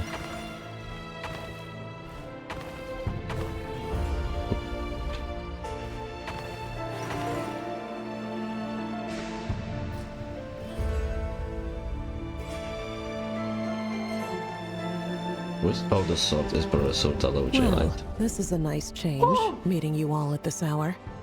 When men and women of ambition can speak face to face in broad daylight, I say that's a big step forward for our dear Conria. Right now, Trevor is live in game. It's the first time we hear her in game actually as well. Why is she a unicorn, by the way? That's a very interesting choice. Don't be ridiculous. We do not fear the day. Why would we seek refuge in the night? You might ask your blade that same question. I'm told it prefers the cover of darkness. The word on the street is that Sir Delogi only strikes when he has an unfair advantage. But that is patently false. I see you're missing an arm and a leg. Surely only a fair fight could explain that. If this is your way of offering me replacement limbs, believe me, I'll take them. Oh, we can certainly discuss that. With bioalchemy, anything is possible.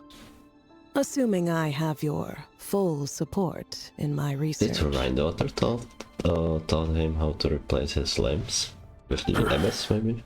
Lunatic. Is it Raptor, Oh my god. what brings you here? It almost looks like Sparkle's mask.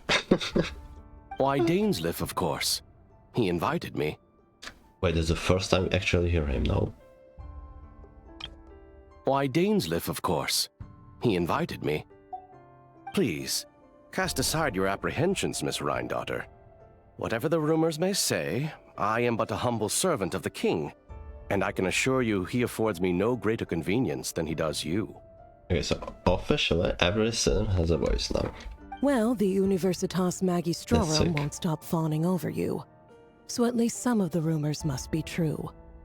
You're clearly doing well for yourself. So drop the humble servant act. It endears you to no one. You're president of the Universitas Magistrorum. Oh. The chief royal mage known as the Wise by royal appointment. And by far the most favored among the 4 pillars of Conria. That's interesting, actually. I wonder if he was responsible for the summoning of the Descenders or Outsiders. Vice President Veet doesn't even try to hide his envy when he sees you. My success is the product of hard work and good luck. It's as simple as that. Were the king not such an extremist, I hardly think I would have received a senior post at my age. Of course, no job is without its gripes. Serving a king like ours can be a challenging task, as I'm sure you can imagine. And as for Eftervit, in missing out on the presidency, he's dodged a mountain of stress. Like everything else in life, it comes with pros and cons. Eftervit? You're all here. I don't know. I apologize for the short notice, but it was an emergency.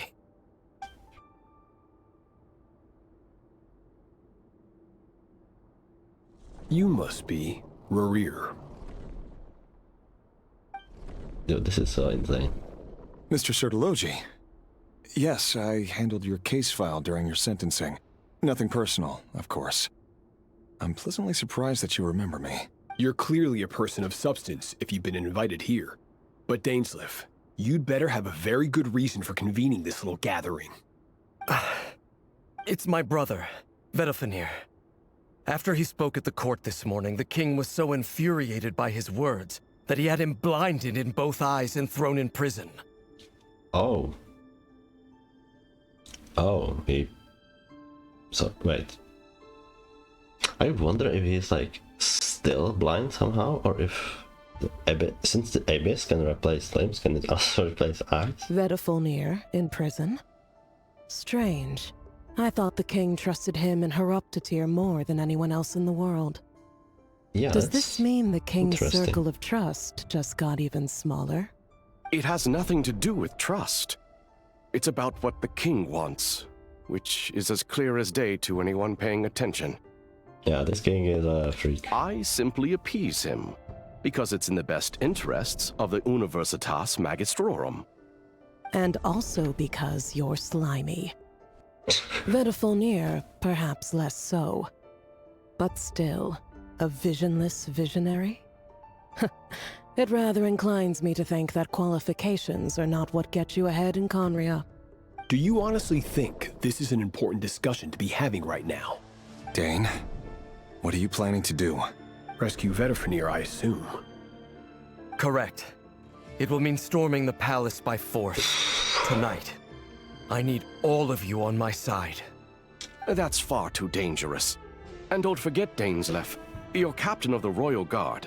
You swore an oath to the throne. Hmm? You've been planning this for a while, haven't you? I have no desire to commit treason. But whatever critique the king may have of Vedafinir, disfiguring your most loyal subject for putting the best interests of his court and nation first, this is not the conduct of a wise ruler. My blade will force the king to see the error of his ways. So, Vedafinir's prophecy enraged the king. I'm sure it wasn't what he wanted to hear, but if he won't take counsel even from the visionary, that is deeply troubling news. The extent of His Majesty's madness is now all too clear. The question is, how does a man like me get out of this situation unscathed? You have noble ambitions, Dane. But I'm afraid they don't do much for a guy like me. Oh. I'm not interested in saving the world. All I want is a letter of pardon. Okay, so it feels like no one is really interested in rescuing Bender for now. So if they're gonna storm it, they're all gonna do it for their own, like, personal needs. A letter of pardon? For whom? Thelindis? The chances of the Vinster King issuing a pardon for anyone connected to the Crimson Moon seem vanishingly slim. Oh.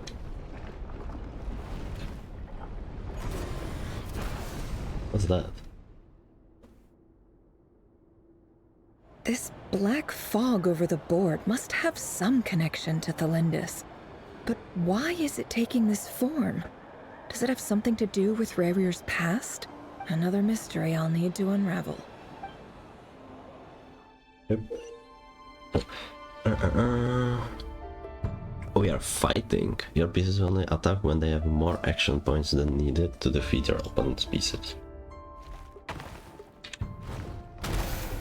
I see.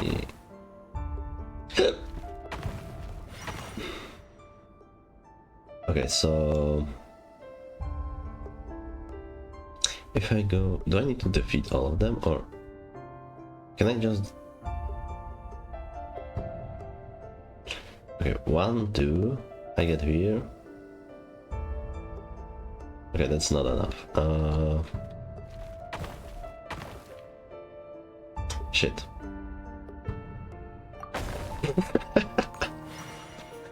How do I do this? Can I do this? Then go back. Does it stay broken? It does, okay. Oh my god, the wrong button.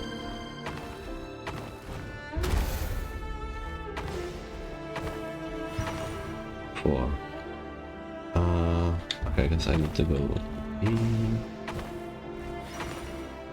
Then back up.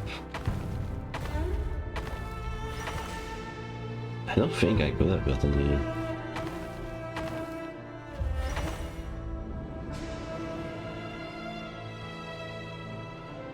Author Thelindis.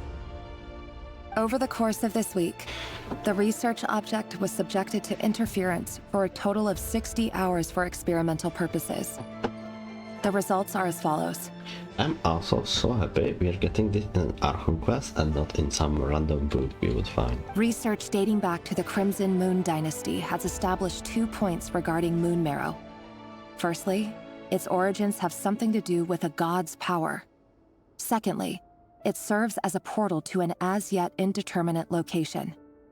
Moon Marrow can thus be defined as a spatial gateway. Okay, wait, let me reread this. This is very important.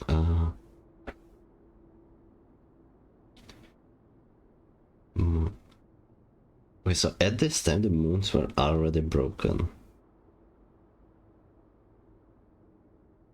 God's powers, yeah. I don't remember if they mentioned when they were destroyed, to be fair. Spatial However, there are a number of hurdles to overcome before we can answer the question of where it leads to. To start with, opening the gateway requires a specific power source, which the relevant literature indicates. Is it the Arlecchino power? Like the one she used? An enormous amount of power is then required to keep the gate open. Yeah. Currently, the total power output of our instruments remains in the single digits. To make matters worse, I am now the only staff member remaining in the Moon Marrow lab. The Universitas Magistrorum recently decided to move most of its personnel into abyssal energy research, which has stymied all Crimson Moon-related projects. This is not a wise move. I have always maintained that placing all our hopes in a single source of power is risky, especially one as poorly understood as this. as well as making ourselves overly reliant on a single resource. We are neglecting other promising technologies. But this game was... like, everyone was so really... obsessed with the I Abyss apologize power. if this comes across as disrespectful. But as a Moon Marrow researcher, I desperately want to see the world beyond the Gateway. If we really made it there one day, what would we find? And how would we go about taming the unknown? My imagination is endlessly fueled by questions such as these.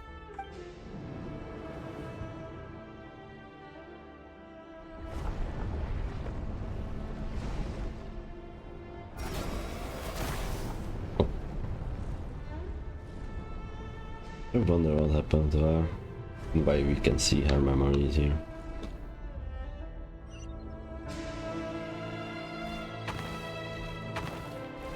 Do I even have to kill these things? Can I not just go here? It's like one... yeah, I can just go this way. I don't have to bother with these statues. I hope I don't have to destroy every single statue, because if so, I'm cooked.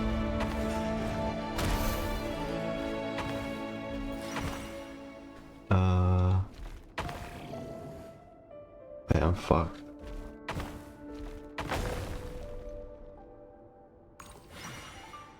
Yeah, I can't go here. I have to go down.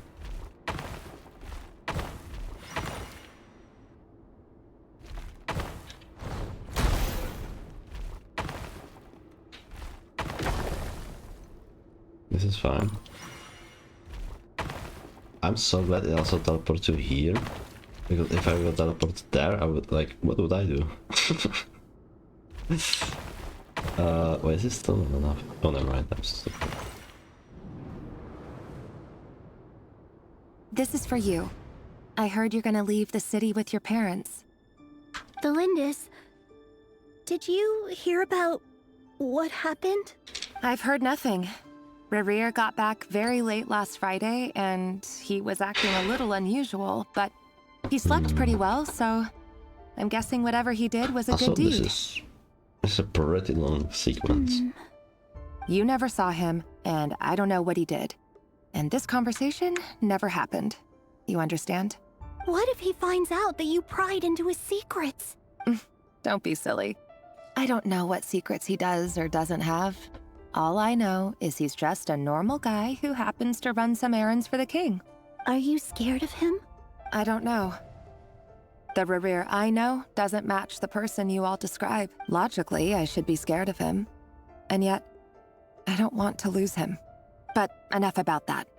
You should get going, and be careful with the package I gave you. Keep it secret. Keep it safe. What's in it? A piece of the moon. Oh, shit. All you need to know is that as long as you keep it safe, then in the future, everyone will be able to see a red moon. Wait. A red moon? You mean our moon? Yeah, wait. That's right. Our moon.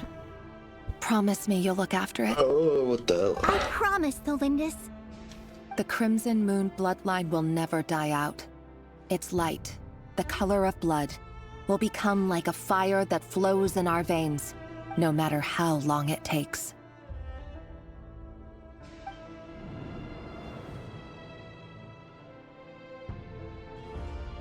Jesus Christ, so much level.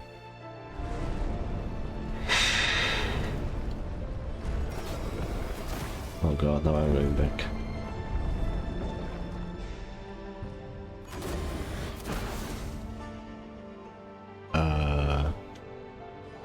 Oh, I wonder. Oh yeah, this probably represents us going through the... like the 5 sinners and then still going through the palace.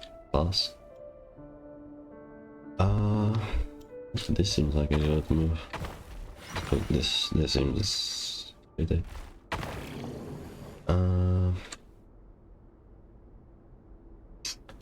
Well, this sucks. I go here. 3. I don't really have.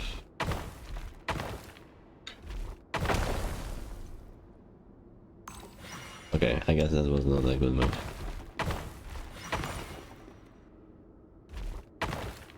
I can't. Is this a bad move? I guess this is not really optional.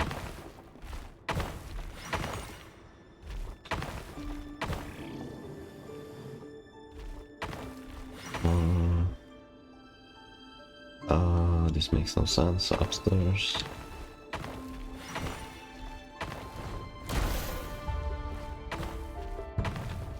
Yeah, okay, this makes more sense.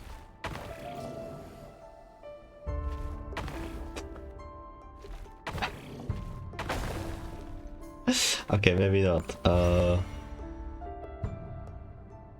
I guess just don't go. Okay, yeah, it's a bait. The bait.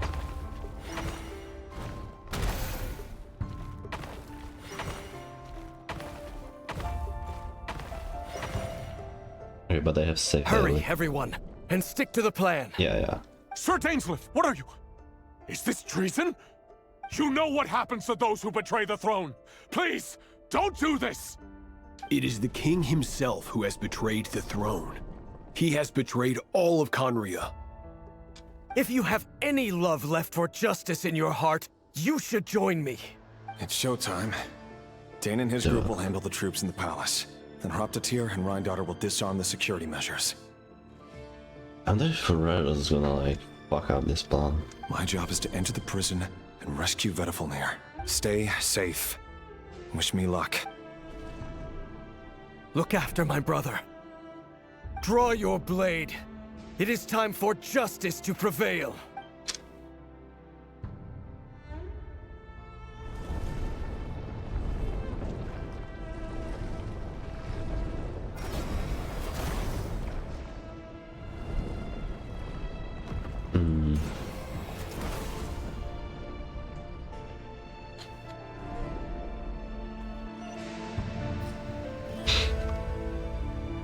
Are we not going this way? I guess not.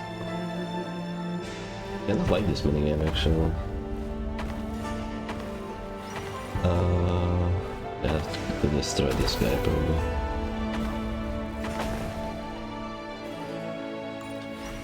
Oop. Can I go through this? How does that work? Or just jump over? Okay.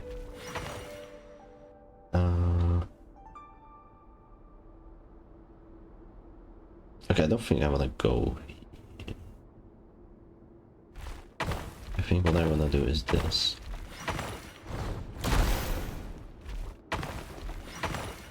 This is kind of fun, honestly. Okay, well, not like this. I don't like this either. Okay, no, okay, I get it now.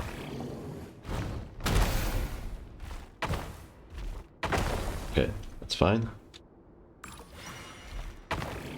This.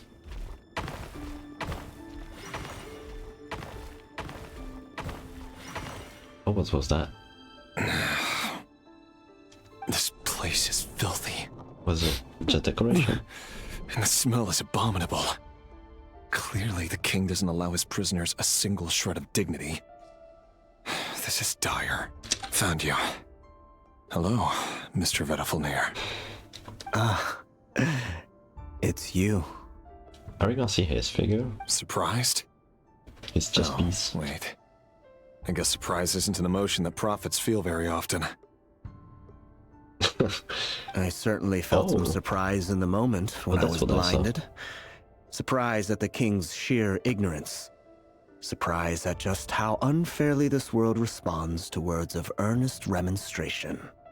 Is he a snake with like a star inside? I'm curious. What did you prophesize this time? It wasn't a prophecy. Oh yeah. It was a word of warning. He's a snake. Someone had to say it. Warning. The king has forsaken all reason in pursuit of his obsessions. I simply told him that if he continues on this path, Conria will surely fall. But he didn't listen. Didn't like it. Worse still, he stabbed you in both eyes and locked you away. Dane asked for my help. The court is in complete chaos now, but I'm sure you predicted that. Wait, so he told him that, but he didn't see that he would stab both of his eyes and throw him in the prison. That's not what he saw. Everything is transpiring as I foresaw, yet I am powerless to change it. Fate is an immutable force. Maybe you just I can but lament as the inevitable unfolds. I do wonder whether giving a man the power to see the future does nothing more for him than slowly crush his spirit. Forgive my curtness, Vedafulnir, but the king did not suddenly turn on you today. His suspicions have been brewing for a long time.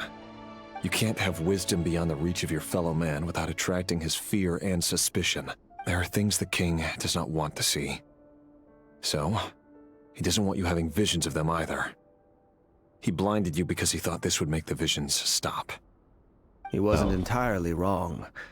I did indeed lose my power to see the future. Oh. Right up until... Until what? Just now. I believe I saw something new. Oh? Well, tonight could go a lot of different ways. 5 of us banded together to storm the palace, also we could rescue you. This will go down as the most tumultuous day in Conrian history. I sense hatred in you. But also hope. A desperate hope that with the tyrant deposed, that will be the end of the story. But this is not the end. It is the beginning of a new chapter, in a whole new story. There are many men of honor and courage in this world, Rerir. But you are not one of them. You're not here for justice, are you? You're here for yourself. Yeah. Doesn't really care too much about this, actually. He just wants to save Talindus. Is that a dagger? Interesting. Why not the polearm? It was always your weapon of choice. Oh, that's cool. With your abilities, I don't doubt that you were able to recover some of your sight. But I also doubt that you want to make an enemy of me right now. He was always a polearm guy. Of course not. We're on the same side, aren't we? Are they? We could be.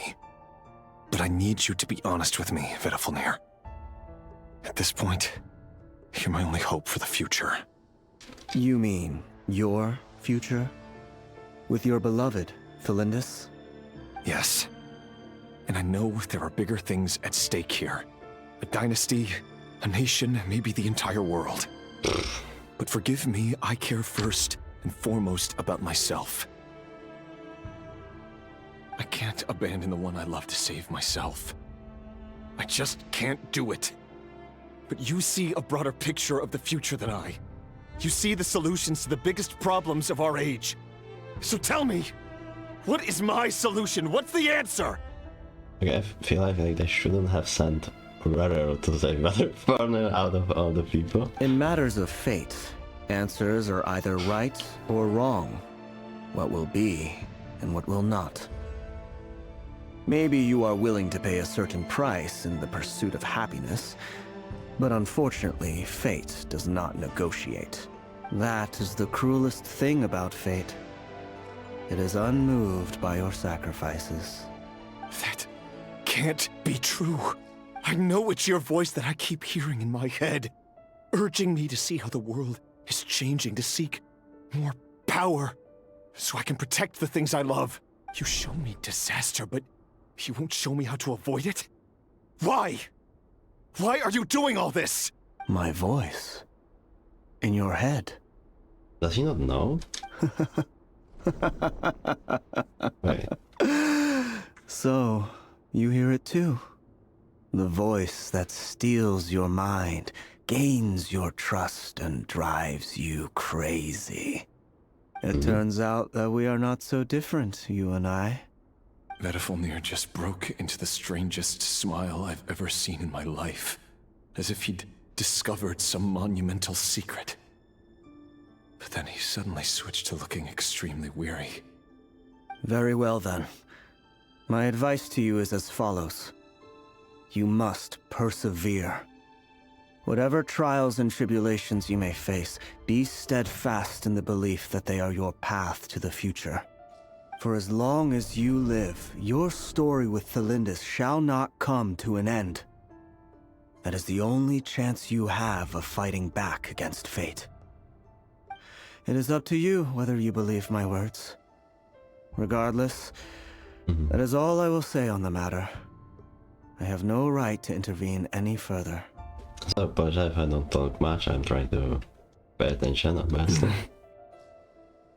I will hold you to your word. Thank you for setting me free. Okay, he did set me free, that's In not too return, I will tell you one more thing that you cannot afford to ignore. Just then, a strange wave of energy rippled through the city. We had no idea what it could mean. Probably something. Did I wonder what they did to Airmen? So if I were you, Airmen. I would head to the Universitas Magistrorum. Oh? The Universitas? Oh no! I'm sure we'll be That was seeing fast. each other again very soon, Rerir. Whatever Vedifalnir said, I didn't catch it. I didn't even help him out of the prison. There was no time to lose. I wonder if we're gonna see how they became. Ooh, a chest! Sorry. Monkey brain. 10 primogems. I wonder if we're gonna see how they became the sinners. This segment has been like hour and a half long. Monsters? Is this Rhindaughter's doing? Which Or is the it? Universitas I'm not used- Magistrorum? Out of my way! Oh, sorry, I'm not used to No more lies. pressing 5.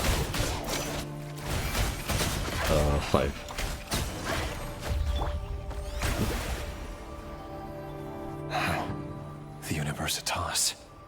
That reminds me of a rumor I once heard. By the way, what the heck are the Rift Hounds doing there? Allegedly, the king installed secret mechanisms in the palace and around the city. Those are gods No one doing. knows where they are or what kind of power they hold. Why would she stall him? But if they were ever going to activate, it would probably be on a night like tonight. Help! Help! Hold on! Don't let them anywhere near you! Save me! I can't! Ah! That sounded like an explosion. Everything was So after. the rumor is true? The king really went through with it? What other means does the king have at his disposal? They must run on power from the Abyss. And given it's a major center of Abyss research, anyone over at the Universitas will be in grave danger. I have to hurry! Okay. Ooh, we are going outside for the first time. Ooh. Okay, that kind of looks like a boss arena to be fair. Say cheese! There's no sniper picture. Did I have 5 characters? Is so... Okay, I thought I was stuck. I think 5 characters is so weird. Also, I'm still going to use my Rift down here. Yeah, I suppose I'm supposed to jump.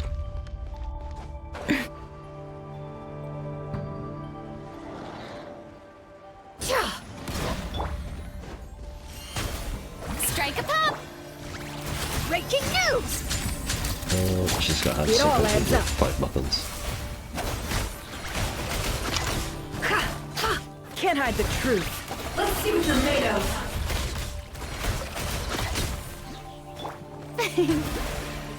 Okay, more rewards. I can do this. Paradigm shift. It all adds up. Let's see what you're made of. Can't hide the truth.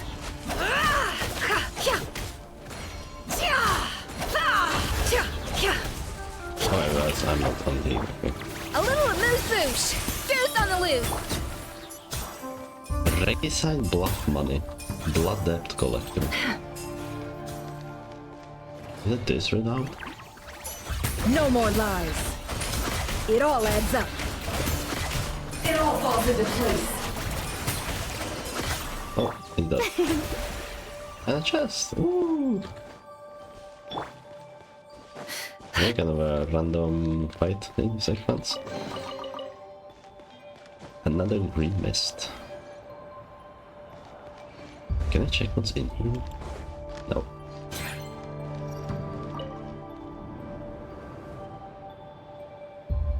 Monsters! At the Universitas Magistrorum? Why now? Oh no! They're coming! It's no use. The table won't hold out much longer. Uh-oh. The weapons. Where are the weapons? Of course. All the lab equipment was upgraded after the inspection last week, but the new weapons haven't been allocated yet. I'm done for. Is anyone there? I need help! Ah! Stay back! Please stay back! Please! Is he gonna get here in time?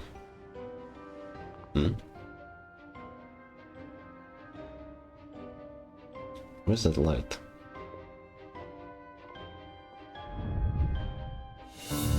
Oh, I got seen. Oh, wait, that's a cool effect. What's that? Reverie! So the rumors about your work are true. What? What is that? No! Listen, something happened at the palace tonight. We have to leave! What is that? You don't need to lie to me anymore. What do you mean? I know why you're worried, and I will respect the decision you've made. But it's okay, because I found a solution. What is she gonna do? I know how to end all this. You can have it back. The normal life you so desire. But until then, I'm afraid our wedding will have to wait. Cylinders? No, don't do it! Cylinders! Cylinders! What is she doing? I told you, Reverie. Let her go. You will find someone better. No! No, I won't do it! I have to save her! By what means exactly? A lowly pawn. You lack the power and the strength of will. Oh god. Do you know why? Tell me! Come to the palace. Join us. Is it the Apis talking to them? I'm not better for now. I wish I connected the dots sooner. Thank goodness we... Step forth and take your share. You made it. Was it Dainsleif? Not you too. Oh my word. Hatred or grief, despair, desire. We all have our own. Oh, they're all getting like consumed.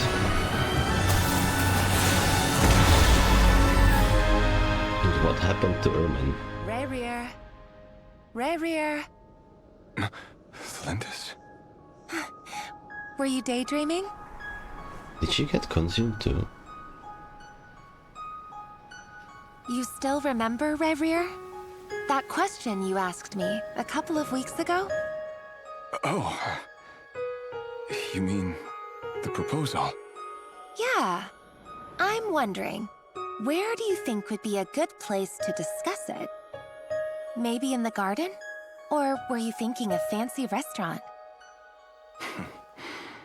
It's your choice. What the heck?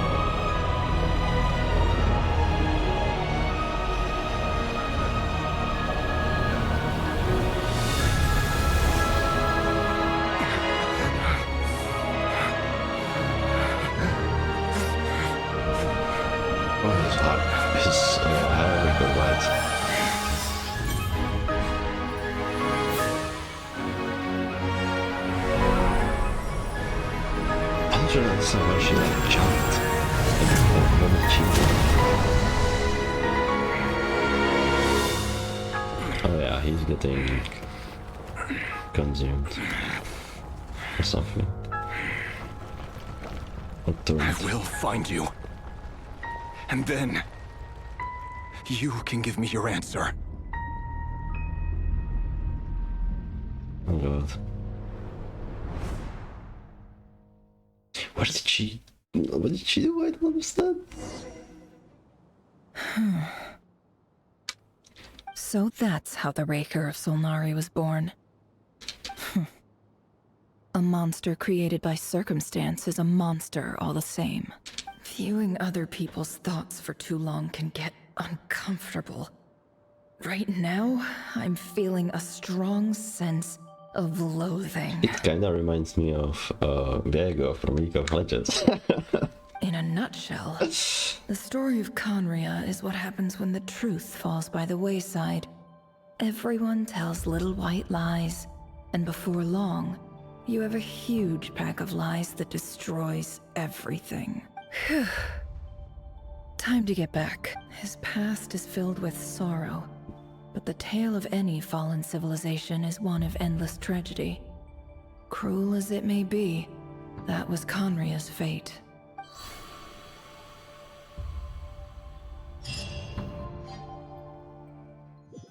Oh god. By the way, I know we went out together, but like, why was it on in FR? Everyone, I'm back. Can I get a standing ovation? I thought I was wrong, but I actually didn't have to do anything. How are you holding up? Feeling okay? She's fine. Boss is a pro. Yes, I'm fine. You will have seen the events of Rerir's life through my thoughts. It's now clear that he is just a regular nobody, driven by personal tragedy, as he said himself. I mostly agree. There's only so much we can know about him from his memories alone, but they did give us a clear glimpse into his life in Conria. I still don't understand why we have Sintal in this thoughts, though. However, I would not consider Rerir to be a nobody. Yeah. He was deeply involved in the events of that era. Yet, when the catastrophe of a generation strikes, nobody is safe. Sounds to me like you're speaking in riddles again. Is this you urging me not to abandon the people of Krai in their hour of need? That's not what I meant. Although I do hope you choose to remain a part of the plan. Without you, the mission ahead will be all but impossible. Then try to remember that I respond better to the carrot than the stick. And I don't appreciate being bossed around. Now, as for you, Missy, you were excellent. You stuck to the rules of the ceremony and kept your mouth shut the entire time. Bravo. Cool. So, can you fill me in on the deets now? Most of what I saw went right over my head. Patience. You'll hear the whole story, don't you worry. But let's meet up with the others first. It will save me narrating it twice. Yehoda? Yes, boss! Let me get that door for ya. That's more like it. For a moment there, I was worried you'd forgotten about the first clause of your employment contract. Does she has to open all the doors for her? Forgive my curiosity, but what does the first clause say? It says I gotta do the annoying stuff that boss is too lazy to do for herself. Like opening the door, pouring the tea, yada yada.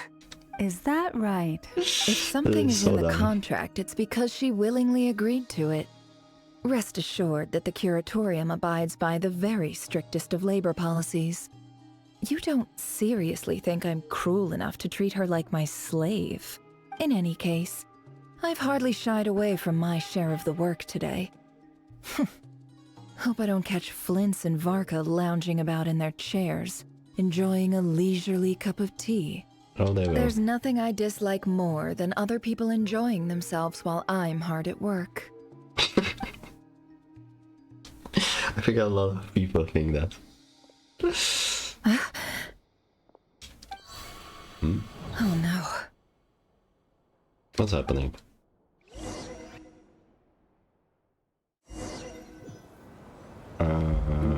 Sorry to disturb you, What? but we seem to have run into some trouble. Are we still in a dream? Evidently so. Don't worry, I'm not about to leave you to fend for yourselves. I'm not that kind of boss. And it would go against the Curatorium's labor policy. I'm sorry?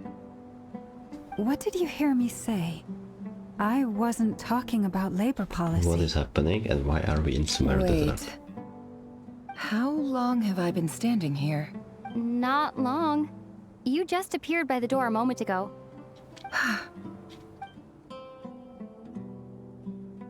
Boss, what's wrong? You look like you've seen a ghost. We've been tricked. We never left at all. Somehow I hallucinated that whole scene back inside the office. Hallucinated? But how? How indeed. What is happening? This place should heed my will alone. All thoughts and actions that occur in here are just a result of pawns moving across the chessboard in a carefully calculated manner. And nobody has access to this chess set but me. So you control everything in here? More or less. But yes, it's a special technique of mine. Has anything like this ever happened before? Only once. It was the first time I used the chess set. Is there any similarity between what happened then and what's happening now? I suppose my thoughts are a little turbulent, which was also the case my first time. Is there anything I can do to help? The first clause of your contract clearly states that I only need your help with things that I'm too lazy to do myself. So yeah, Paimon is You're in not here. feeling lazy right now? Meaning this is not something Yehoda can help with. The chess set is a personal treasure that I alone understand. I must be the one to find our way out of here. Wait, how would even Paimon know if we need to get out? Boss, it's fine. Really. Let me do something useful. Oh, listen to you. Whatever would I do without you, Yehoda? What? Really? Yes, really. Where would I ever find another employee as obedient and servile as you? God forbid anything ever happens to you. Oh, okay. But poor Yehoda, she does have something better. Anyway, I was thinking of fetching some water. There's gotta be a source around here somewhere. I suggest everyone finds someplace comfortable to take a rest. We gotta conserve our energy. Even though all this chess malarkey doesn't exist in a physical sense, mentally speaking, it's all real. And so is our tiredness and fatigue. I think we should split up. You don't want to dismiss mental fatigue. Just because it isn't physical doesn't mean it's any less serious. But anyway, I got your backs, so don't worry about a thing. Don't I have the best employees? Jealous much? If we can find a suitable time, I'd love to borrow Yehoda for a day to help out at the Frost Moon Scions. Would you be amenable to that, Boss Nefer? Oh, Lauma. Have I ever told you just how pretty you are? Beauty runs from the tips of your antlers to the depths of your imagination. Bro.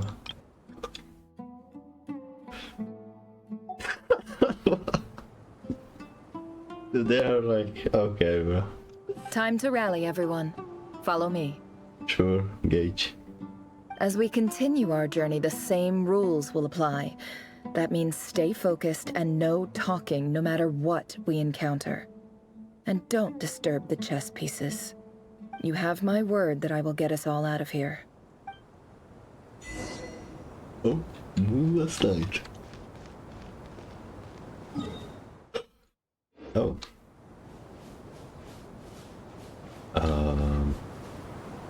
This actually, I thought they reused like a part of Sumeru, but it doesn't seem so.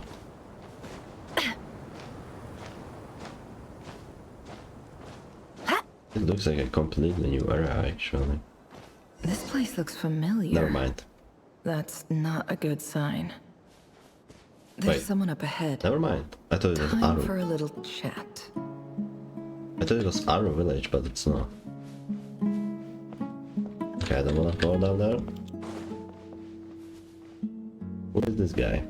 I wasn't expecting visitors at this hour. Wait, is that? Oh, it's him. There you are. Sinue's been looking for you all day. I think he has some news for you. Oh yeah? What were you doing just now, Uncle Retinue? What the heck? Hiding away some more loose change? I know I saw some Mora. What do you mean loose change?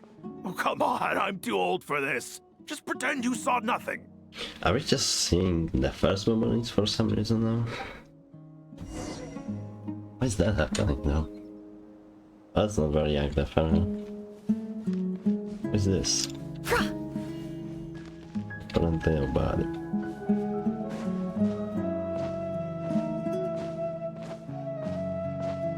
Can I talk to these?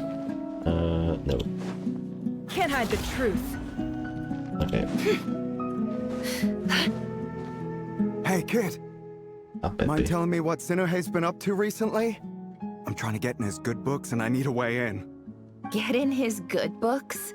Why? What do you want with my dad, Uncle Apepi? Oh, is our dad? I've written a new song. I was hoping to What showcase the it at the next festival, but I'll need his approval. A new song, huh? I'd love to stay and listen, but unfortunately, Uncle Retinue says my dad's looking for me. Well, there's plenty of time and I'm not going anywhere. See that pile of stones? I'll be sitting there warming up my vocal cords. Come find me when you're done. Pile of stones. Got it. Huh. Okay. I think this is also like Oliver is now a playable character, so we have to include her story in here. Somehow.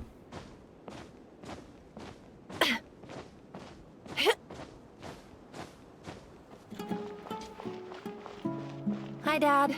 Uncle Retinue said you were looking for me. Ah, there's my little okay. princess. If you'd gotten back just a little sooner, you could have shared the spoils of war with me. That's not your dad. He doesn't have green hair. Spoils of war? Who were you fighting against, Dad? It was just a figure of speech. The aftermath of a sandstorm is no time to be waging war. I was talking about our war against thirst. I went out to fix our water supply problem, and now I'm back. Which means... We have a well again! That's right.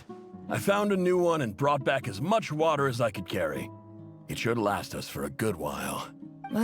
If it wasn't for these blasted sandstorms, our wells wouldn't be caving in. You wouldn't be spending all your time out searching for new water sources. As the chief of our tribe, I'm supposed to be leading us out of hardship and poverty, onto better things. Oh, I also wonder if I didn't check, but maybe the Sumeru characters have voice lines about Nefer. You know how prosperous our ancestors were. I've told you all the stories. These door issues. And look at us now. Squeezed into these hovels. No one would choose this, if it wasn't for the endless wars over the years. But things are looking up. I started working with some folks from the academia a few months back. They gave me some contacts in return for my assistance in the desert. So you're the academia's helper now? Special ambassador, they call it. Think of it as a partnership. It's nothing bad, okay? We've been isolated here in the desert for too long. Seeking opportunities elsewhere is the best thing for us, and the fastest way to progress. So, do you get anything good out of being a special ambassador? Of course. My luck's improving all the time. One day, I swear I'm gonna lead us out of this place. We'll find somewhere new. Somewhere better. I have a feeling that something bad's gonna happen to her dad.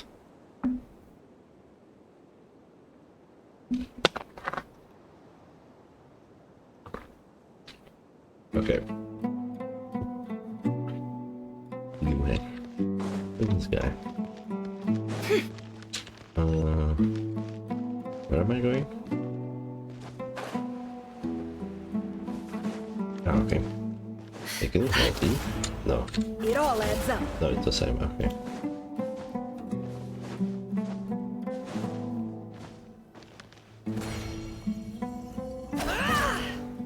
Okay,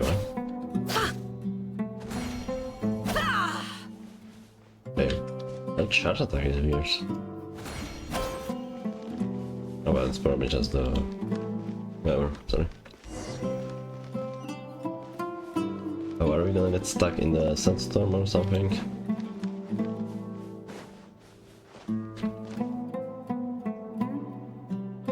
That's our well, and you know it! You stole from us! Well, you've gone from chief to thief, and now you have to face the consequences! Did you really think you could take our water without permission and get away with it? You're either brave, stupid, or both. And that Special Ambassador Act? Yeah, nice try! We spoke to the Academia. They said it was all news to them. You're a liar and a cheat! Are they talking to the first dad? God. I heard Yehuda gasp, but I don't blame her. Most people are terrified by the sight of blood.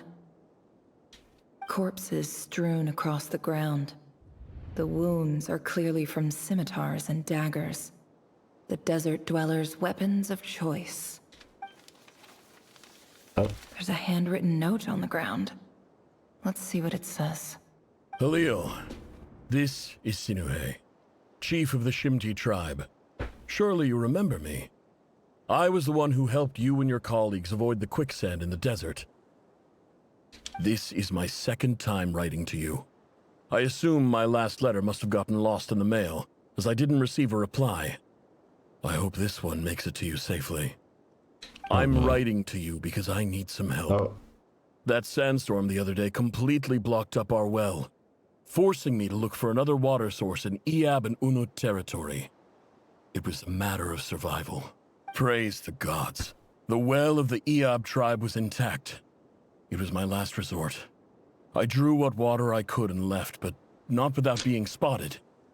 I fear they will retaliate. You told me to write to you if I ever needed help. You said you'd be my ally in the Academia. I urgently need you to formally recognize my title of Special Ambassador and send some of your people to assist me for a few days. It's the only way I can convince them that this was the Academia's decision and prevent them from retaliating. This is an emergency. Please send help as soon as possible. Looks like this letter never got sent. The writer died a grisly death, and the letter was trampled into the ground. It's badly defaced. What a ridiculous lie the surviving Shimti tell. Their whole village was butchered over a sip of water. Damn. They're getting teleported. Ah, officer. Welcome. Welcome to our humble village. I thought you would at least have the courtesy to provide some respectable libations. This is the finest wine Aru village has to offer. I promise. Oh, it's... yeah, I totally forgot about the fucking Akasha.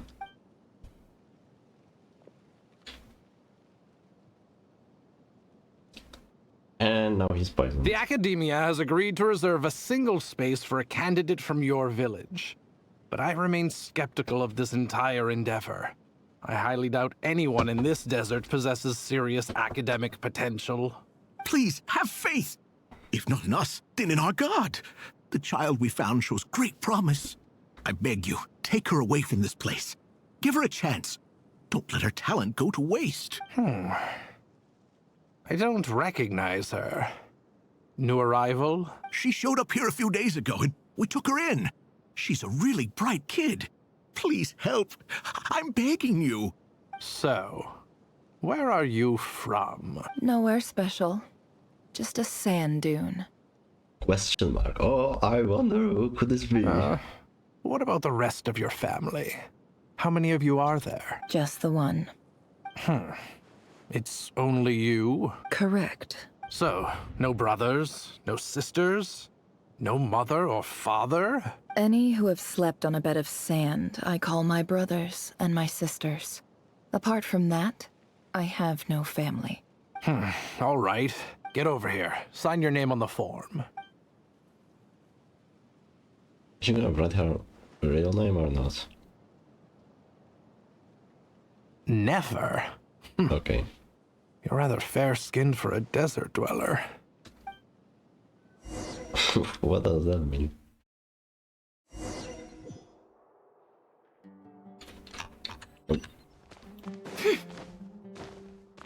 Okay, I did not expect to be here out of all the places today.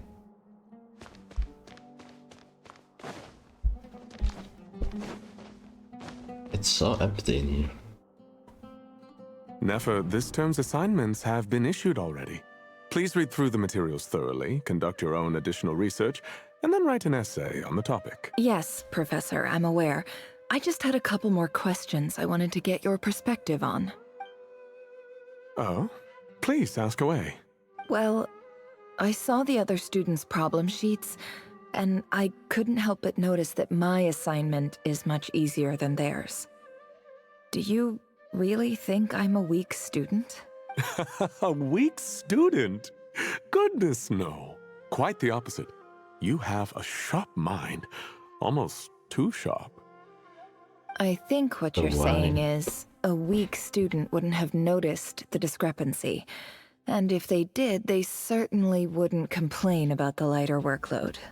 You see, sharp as they come. You see things the way they are. And I'm sure you know why they're like that. Because of where I come from. Because I'm different. Because she's from your heart. I'm sorry, Nefer. I don't like it any more than you do. It's just... Anyway, you said you had a couple of questions. What's the other one? I wanted to check. If someone sent me a letter to the academia, where do I go to collect it? Ah, your family wrote to you. As long as they put your name on the envelope, someone should hand it right to you. Not exactly. It's not even a recent letter. I was just curious where the mail would end up if no one collects it. The House of Dana, I expect. I know there's a box for unclaimed mail somewhere in there, probably sitting on a shelf. Whatever you're looking for, that'd be the place to start. Okay, got it. Thank you, Professor. Oh, don't mention it. Honestly, I feel like I failed you. I'm supposed to be your teacher, but I haven't taught you anything. Did she not get an Akasha by the way? Hey, Oh, never don't mind. Okay, say that. I'm blind. She has it. You're a great teacher, and you do your best for all your students. But the rules are the rules. You're not allowed to teach students like me. It's not just the academia either. The whole world bends over backwards for the successful, and leaves the losers to suffer and die. Oh, my dear child. Don't tell me you've given up on life already. I haven't. I just think that if you want to make it in this world, you have to find a way to become successful.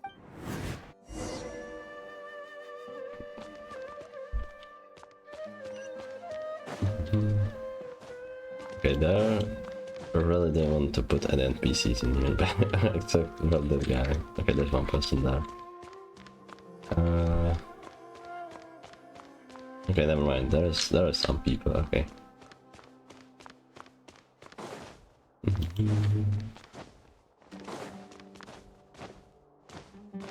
It looks like a box. It is a box. This must be it. A big cardboard box full of unclaimed Cardboard. mail. And probably some letters that ended up here by mistake, too. Let's take a look. Doesn't really strike me as a cardboard, but okay.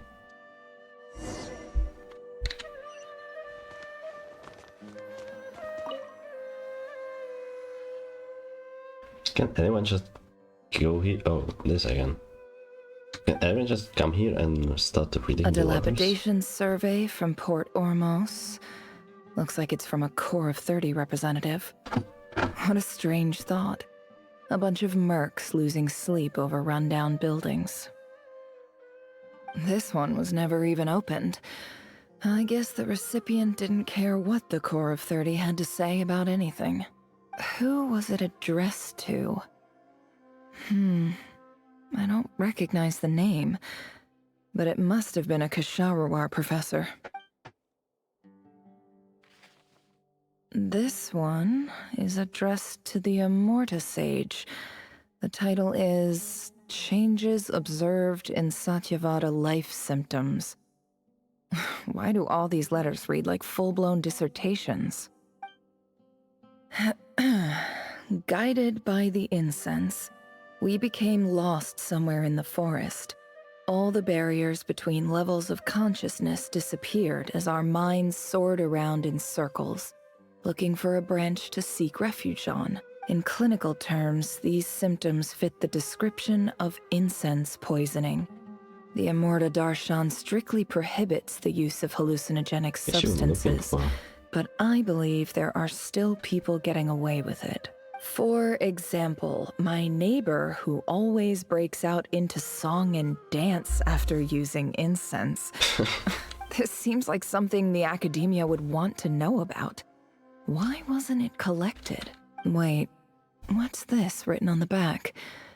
It's so small. The note says, "The sender authored this letter while under the influence of mushrooms. I would send it back, but no return address was provided. Stamped by the Grand Conservator of the House of Dana."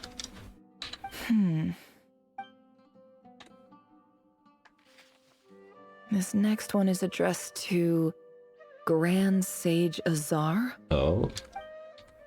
A few words of protest regarding recent changes in Sumeru's educational policy. In recent years, the academia has taken on a small number of students from the desert region, as per the policy to this effect. However, it appears to me that these students have not, in fact, been provided with educational opportunities that are, in any meaningful sense, equal to those enjoyed by their peers. As well as receiving dumbed-down assignments and perfunctory tutoring, they do not even have full access to the Akasha system. They can ban people. Like, restrict people from the Education is the fundamental purpose of this institution, which should go without saying in a nation whose founding virtues are knowledge and wisdom. I ask you, is the lip service we pay to the policy of education for desert students truly the standard of pedagogy to which the academia aspires? As Grand Sage, policy decisions are your prerogative, but do not forget your roots. You and I were once students too, as was everyone else in this institution.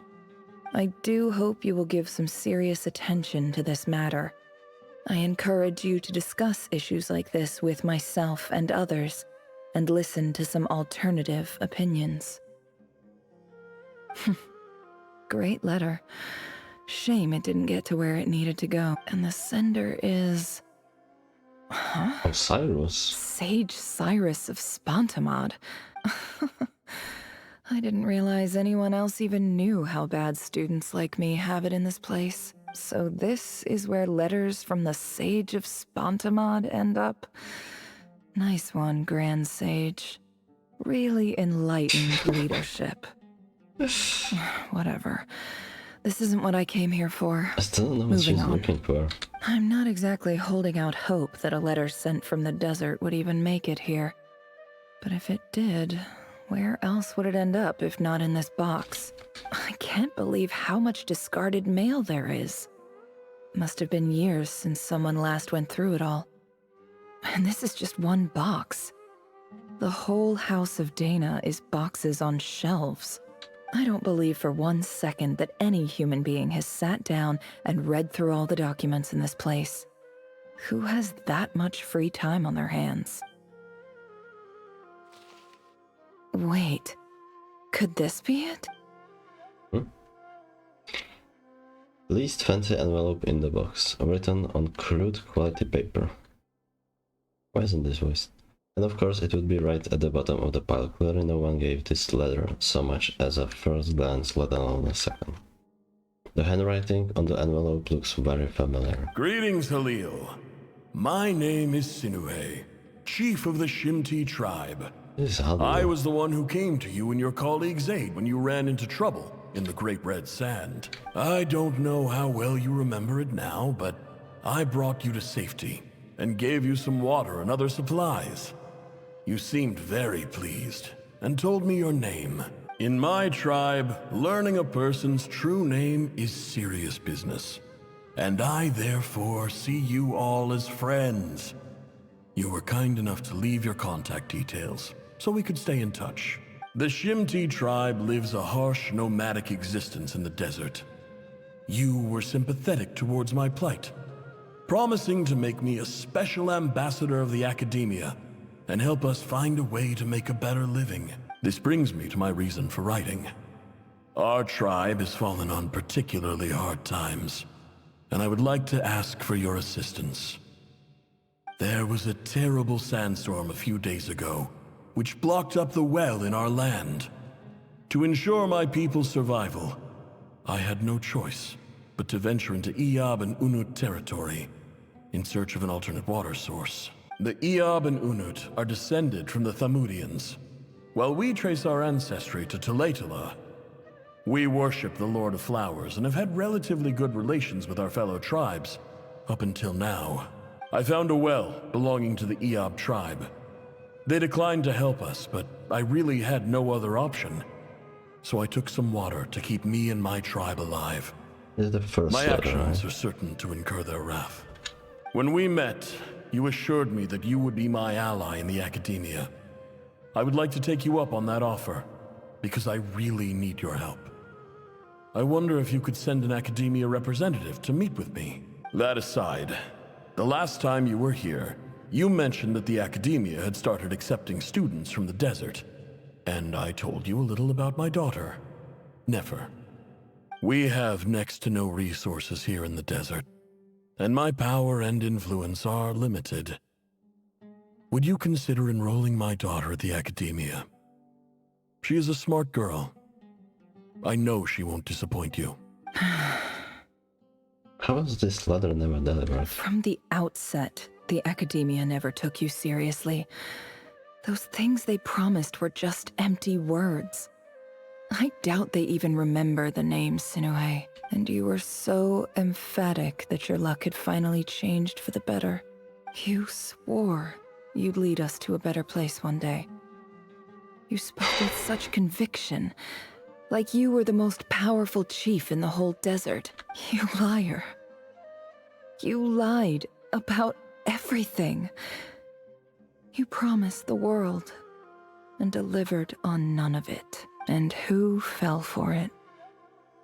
Just me, by the looks of it. Despite your best efforts. Which makes you a pathetic liar.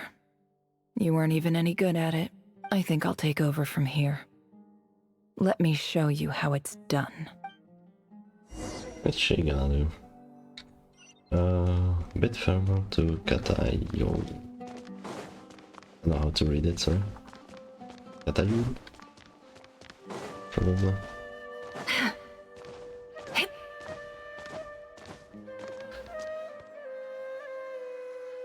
I just came to say goodbye. Thanks for everything you've done for me in my time here. Nefer? You packed your bags. Where are you going? I'm quitting. Something's come up in my hometown. Never mind. Gonna head back and deal with it. Huh? But this was a hard-won opportunity for you. You know that better than I do. It was. But it doesn't matter. I have more important things to deal with and they can't wait. Oh, and I didn't want to overfill my bags, so I left some incense on your desk. What's wrong?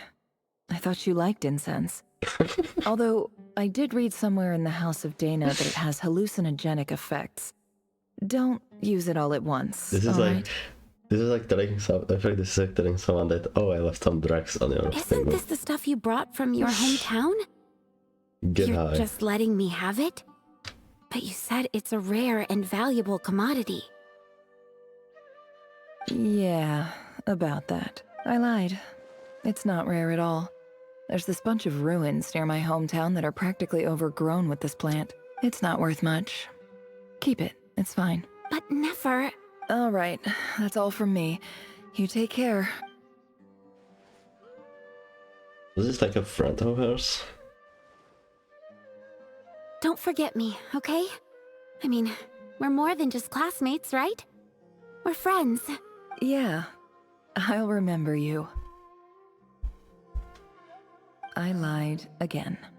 Oh. That incense is worth a fortune, and it's a rare find even in those ruins. And as for remembering her, I have far too much to do when I get back. No time to reminisce. I'll be lucky if I even make it through this alive. But either way, I expect I'll forget you pretty quickly. Okay, I don't really know where this is going, to be fair. Okay, bye here.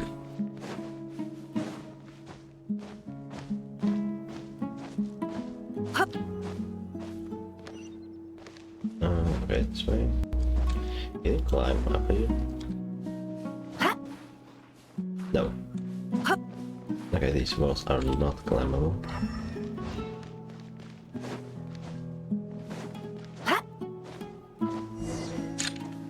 Oh. Talk to the EAP chief.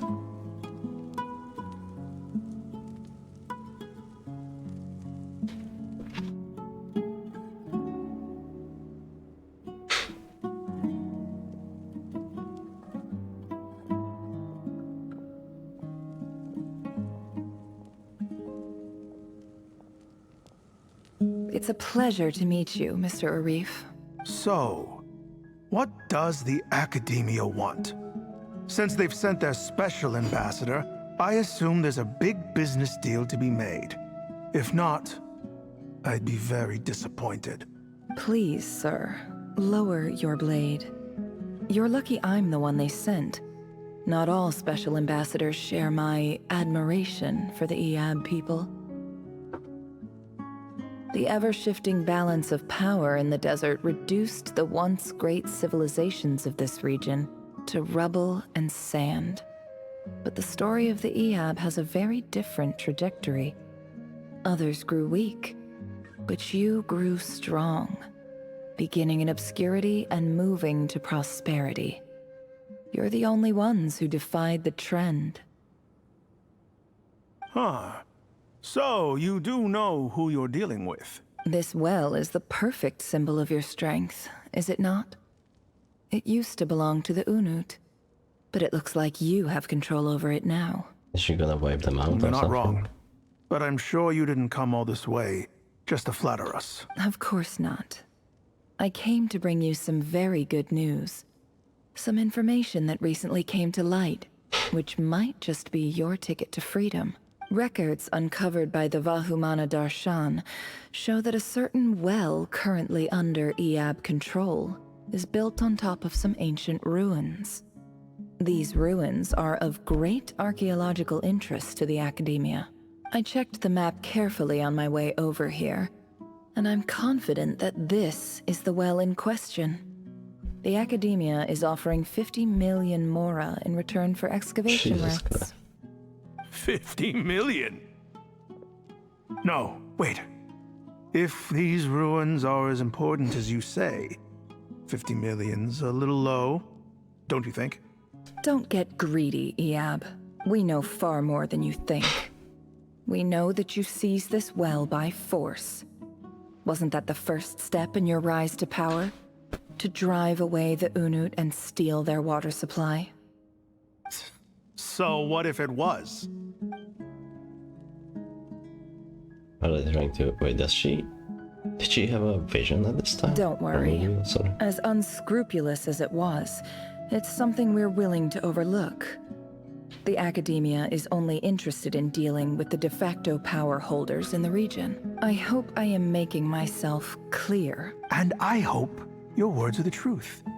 If I find out the Academia is trying to play me, I'll hunt down every one of your people and make you watch as I cut their heads off one by one. I assure you, Chief, that would not be in your long-term interests. You don't want to make an enemy of the Academia. You see how I'm dressed, don't you? I appreciate that you've never been to the rainforest, but surely even you recognize an ambassador's attire when you see it. And what does a barbarian like you have to lose anyway? You really think the Sumeru Academia would bother to come all this way just to lie to you? We have more important things to worry about. All right, I take your point. The Academia is the highest authority in the land.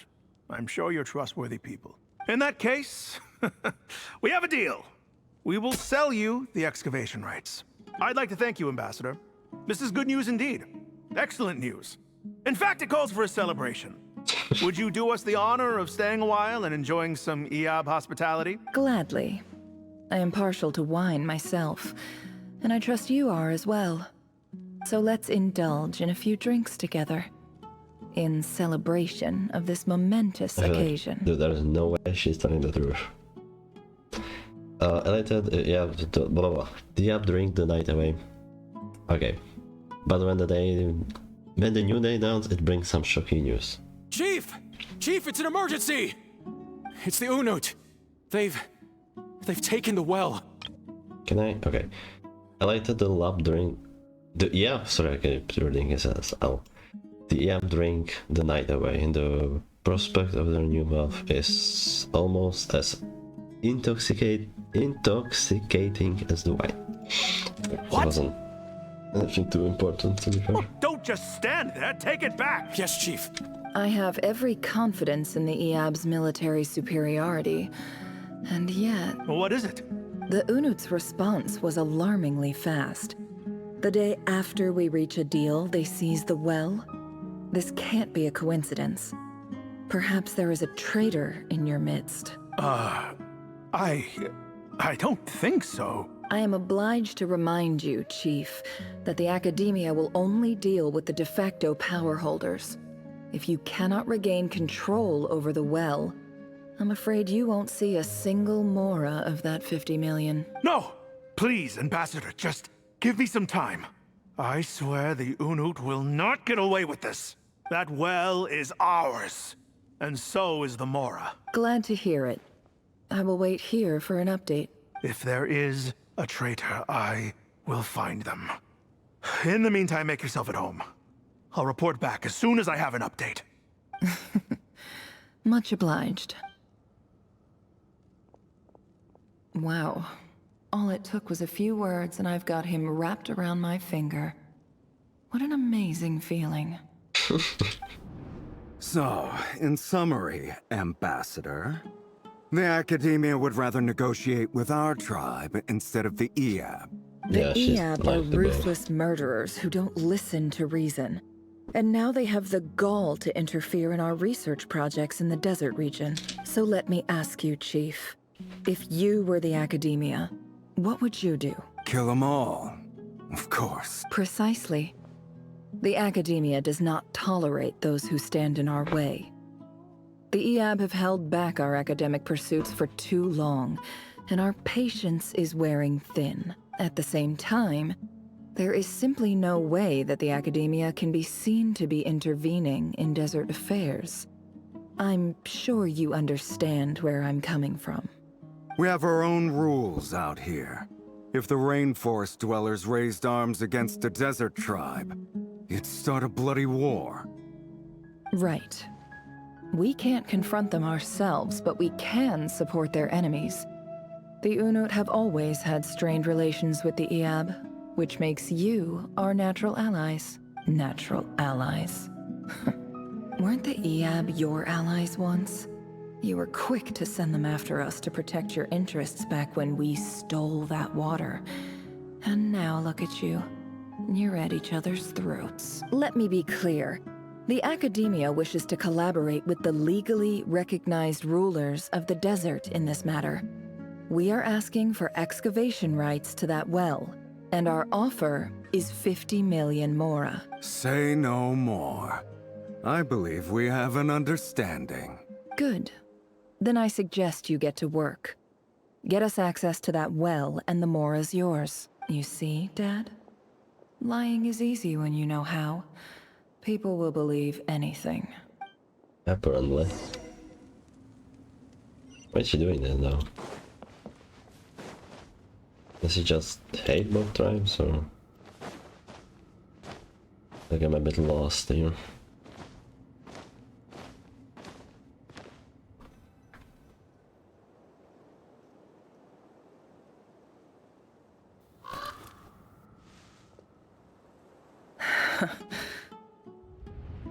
Oh.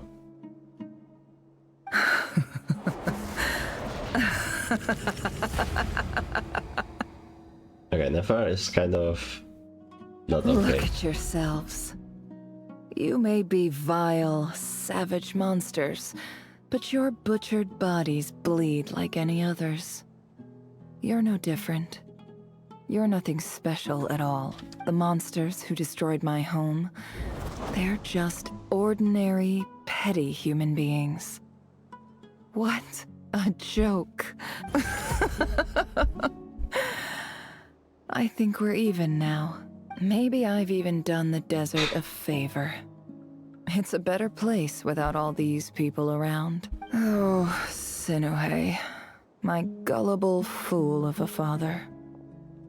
Perhaps if you'd been as ruthless as I was today, our tribespeople would still be alive. In this dog-eat-dog world, a chief needs to be tough to survive. But you couldn't do what had to be done. So I did it for you.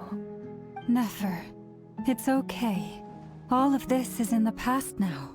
I believe I remember you promising to remain silent. Yeah, but even so... Yehoda, is there anything you can do to ease the tension? You got this, Yehoda. It's your time to shine. Alright, time for a sharp turn onto a completely different topic. So, anyway, that's enough of that. When are we getting out of this place? Yeah, Feels like we've been walking forever. I'm getting pretty tired. Oh, Alma, you tired? Yes. If we can find Okay. somewhere to sit down, I could certainly do with a rest. It's not far now. There should be a temple just up ahead. Temple. Is the situation about to reach a conclusion? Yes.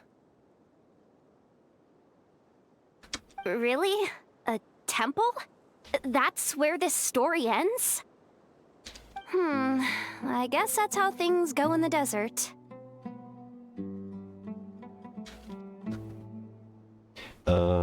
I've been in a similar place with a friend from a desert before. Desert dwellers can never escape their destiny. Or so everyone says. I never wanted to believe it, but looking back now, I'm as desert as they come. You mentioned a temple. What's waiting for us there? My biggest trade secret of all. Is that where she found the box that we are using? Ah. Then I'm guessing it's where you got your power from. The power to peer into other people's minds. Or that, yeah.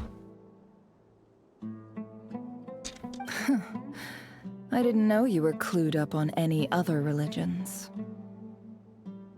I'm no expert in the history of Sumeru, but since you come from the desert, I would imagine it has something to do with King Deshret. And the 7 pillars who served him, they are major figures in the desert belief system too. Sounds impressive. Also my shit, bro. I have some friends with connections to this stuff, especially with Hermanubis. Ah, I know who you mean. General Mahamatra Sino. The spirit of Hermanubis dwells within him. That's Boss Neff for ya. She knows everything. Sino's hardly a figure of obscurity, but I know about Sethos too. What about him? Is he a big deal or something? Well, he's not a small deal, let's put it that way. You should know your stuff. Please, this is the bare bone basics. Save the flattery. Thanks for your patience, everyone. I'm sure it's been a lot to take in. With any luck, that's our exit just up ahead. That would be great.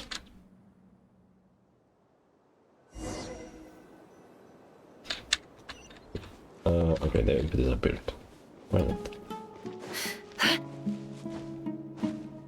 Okay, that's also been like a really long time before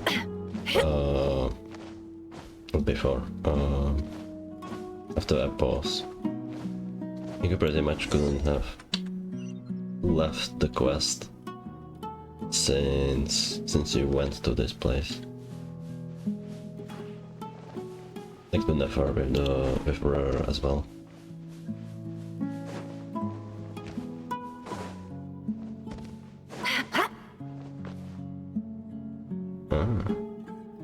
Honestly, it's getting pretty mixed with what I thought would be in the event. I'm totally out of my depth here. I don't have anything to add about any of this stuff. Like, look at that statue, for instance. What about it? I want to do the whole name-dropping, this girl knows her stuff thing too, but I've never seen anything like it before. A statue with the head of a bird. Looks like something out of King Deshret Mausoleum. That's Thoth, the Ibis King. Oh? One of the 7 pillars of King Deshret. The legends say that he, the Crocodile King, and the Goat King were the 3 retainers of King Deshret. Oh. I feel like we are getting King Deshret around. Let's take a look. Every single day. Or patch, sorry. Oh, cutscene.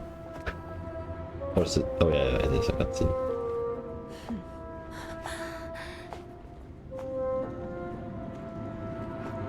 Is that a cat? What was that? Is that Asher? What are you doing here? It's just Ashru. So, all is well? Is this where she found the cat?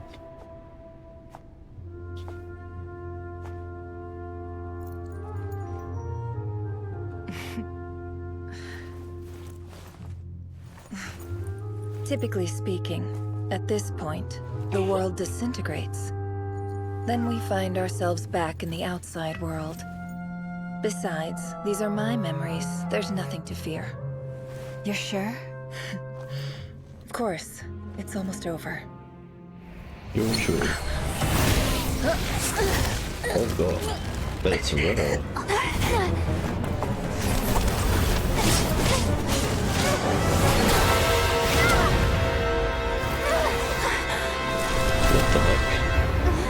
Never!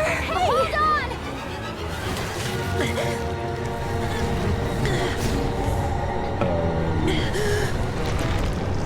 Oh god.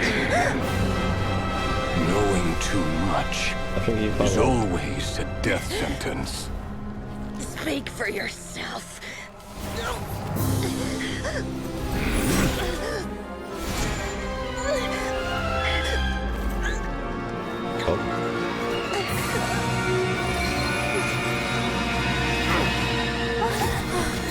Don't double the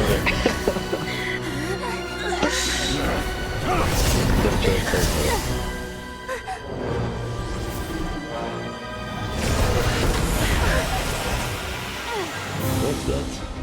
How repulsive.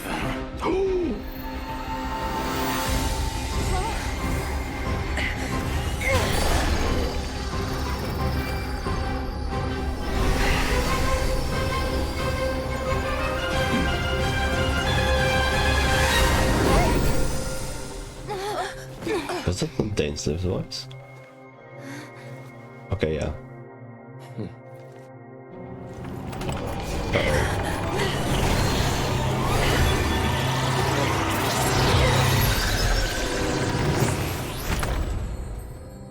Oh god.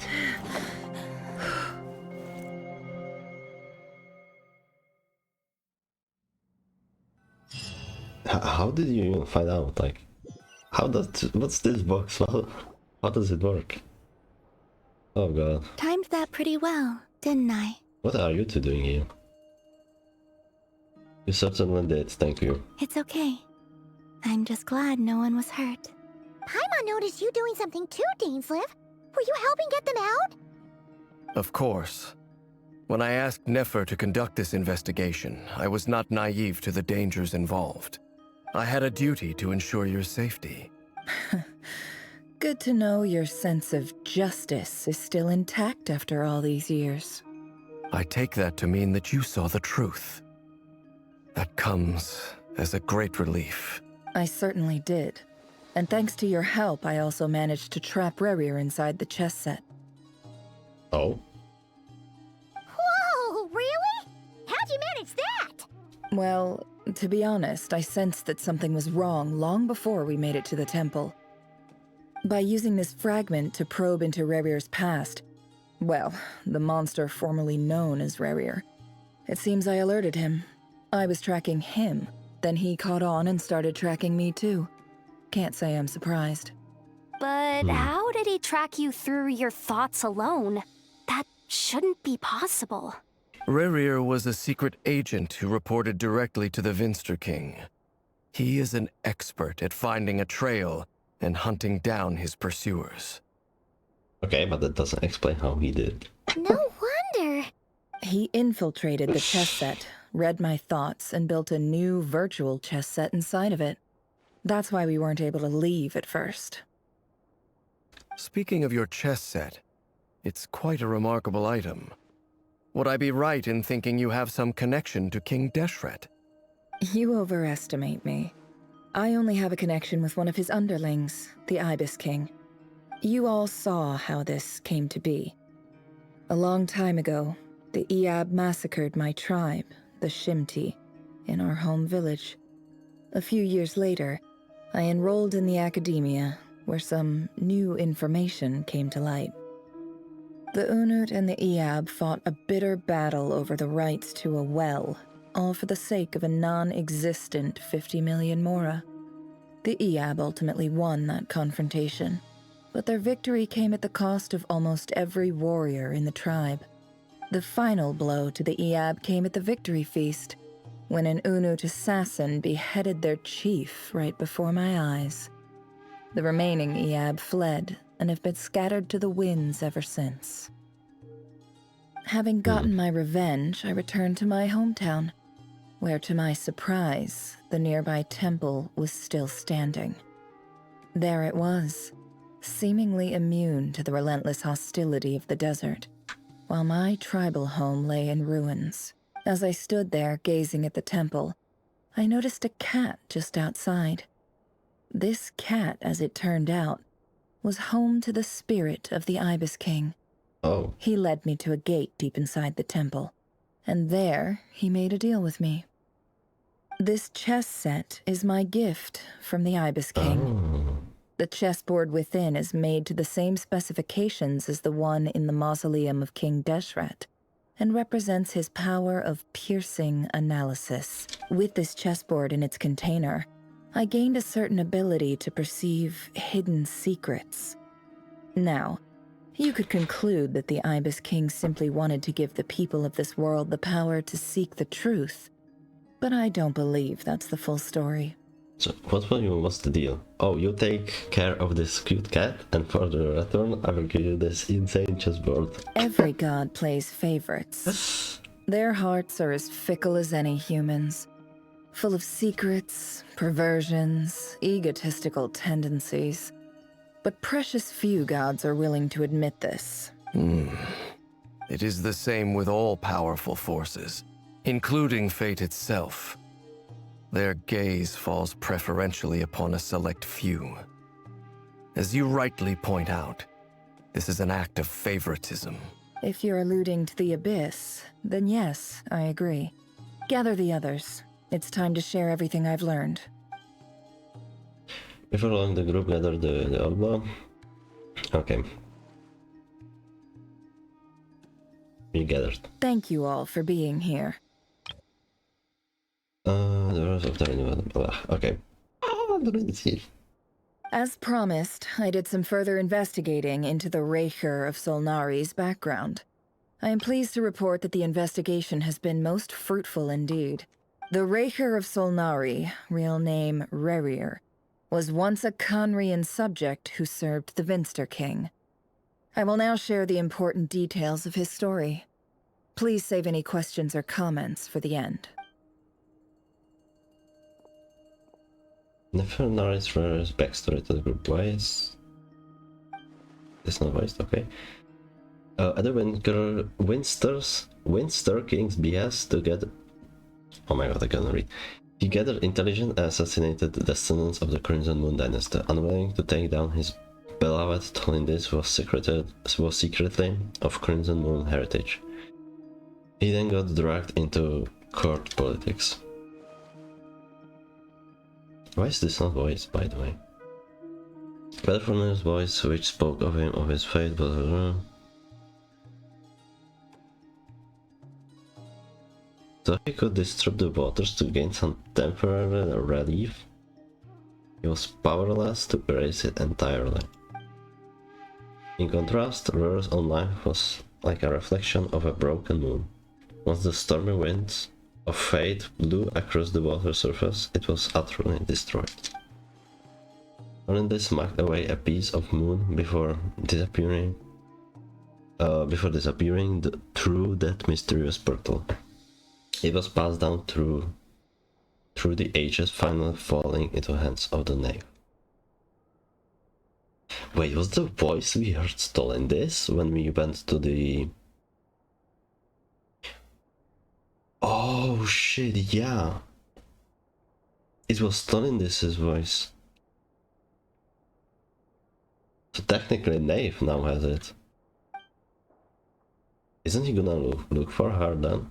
But what lies on the other side of the portal? Is it really a whole other world? Why is this not voice, by the way? Tornadis never had a chance to share what she found there. Neither did Rare, who followed her in. So that's why he's so obsessed with the moon. Yep. A tragic tale, to be sure. But it does not excuse his many transgressions. No matter how much Rerir suffered in the past, the fact remains that he is what we know today as the Wild Hunt, wreaking havoc upon innocent lives in Krai. He becomes more dangerous with each passing day. If left unchecked, it is simply a matter of time before all of Tevat suffers the consequences. This is a threat that the Knights of Favonius cannot ignore. A question for Miss Columbina. Forgive me if this is presumptuous, but have you ever seen the spatial gateway that appeared in Rerir's memory? Never. But I have heard stories of something called the Moon Gate, and this seems to fit the description. Oh. Miss Lauma, any thoughts on this? In the lore of the Frost Moon Scions, the moon is believed to hold many secrets. Some sources speak of ancient knowledge, others of a gateway to the unknown. The term Moon Gate is one I have heard before, but as is the case with all of our legends, there are no records of any first-hand witnesses. We cannot know whether it truly exists. Then back to Miss Columbina. As a moon goddess yourself, do you have some idea of where the Moon Gate leads to? Not at this stage, sorry. I do hold the power of the Frost Moon, and my strength is recovering well. I can sense that the gate would open at my command, but... But there's more to the power of the Frost Moon than that? Yes. A moon goddess has the right to open the Moon Gate, since it is a path to the moon. But as Nefer mentioned, holding open a spatial gateway takes a huge amount of power. And right now, I need to conserve my energy to fight the Reihir of Solnari. I'm afraid this is one mystery we may have to leave unsolved for now. I agree. Better to save your strength. But if you'll humor me for a moment, I have a bold conjecture of my own regarding the world beyond the gateway. I highly suspect that neither Tholindis nor Rerir made it through unscathed. The evidence pointing to this is the fact that the Reihir of Solnari exists in the form of countless fragments. With the abyssal power he wields, no ordinary foe can touch him, let alone tear him to shreds. And yet, the Wild Hunt proliferates wherever his scattered fragments lie, drawing hordes of monsters to many different locations across the land. So your theory is that Rerir was physically torn to shreds by some powerful force? Hence, why the Wild Hunt is a distributed phenomenon, rather than a unified one? Makes sense to me. I mean... Explains why the Wild Hunt is so pervasive. and why he's been trying to piece himself back together. He was whole to begin with, and he wants to be whole again. Yeah, maybe kinda knew that already. Without the power of the Abyss on his side, he almost certainly would have perished the moment he was torn apart. But the Abyss, much like a curse, has kept him alive. I could not agree more. The power of the Abyss is most surely a curse. It is a compelling explanation, and one that accords with my present understanding of Abyss creatures. Whether the life form in question is primitive or advanced, if a curse has extended its lifespan unnaturally, it will continue to survive in spite of everything. This raises some interesting questions. I will run some experiments and see if there is any validity to my suspicions. That being said, regardless of whether my research bears fruit, I would like to thank Miss Nefer for conducting such a thorough investigation. Already, it has greatly enriched my understanding of the entity we face. My pleasure, Mr. Albedo. I too hope that the information I have shared today proves useful as we look to formulate the next stage of our plan. Hey! What is it, Dainsleif? You look really upset! It's just... when I think of the man I once knew as Rerir, I struggle to understand why things had to turn out like this. The two of you used to be friends, didn't you? I don't know if these words will bring any comfort, but my heart goes out to you. Mine too. We could never know all the hows and whys of the way things are. The moon and stars are full of untold secrets and lies. And the skies are host to many more mysteries than these alone. Yet, none of that can begin to compare with the complexity of human life. We don't really know how he got torn into pieces. Those are the first comforting words I've heard in a long time. Thank you, both. I don't know if that would, like, help us in defeating him. I think this is a good place to end today's meeting. I'm sure Nefer needs some time to recover. She's been through an awful lot today. That's very thoughtful of you, Lama. Of course. Sounds good to me. Take some time to rest and digest before we reconvene to nail down a plan. Alright, sounds good. Back at the hotel, you sit to Paimon for a while and discuss what lies ahead. Okay, I don't think I'm finishing the quest today. Is this a bad time? Hope I didn't kill the conversation.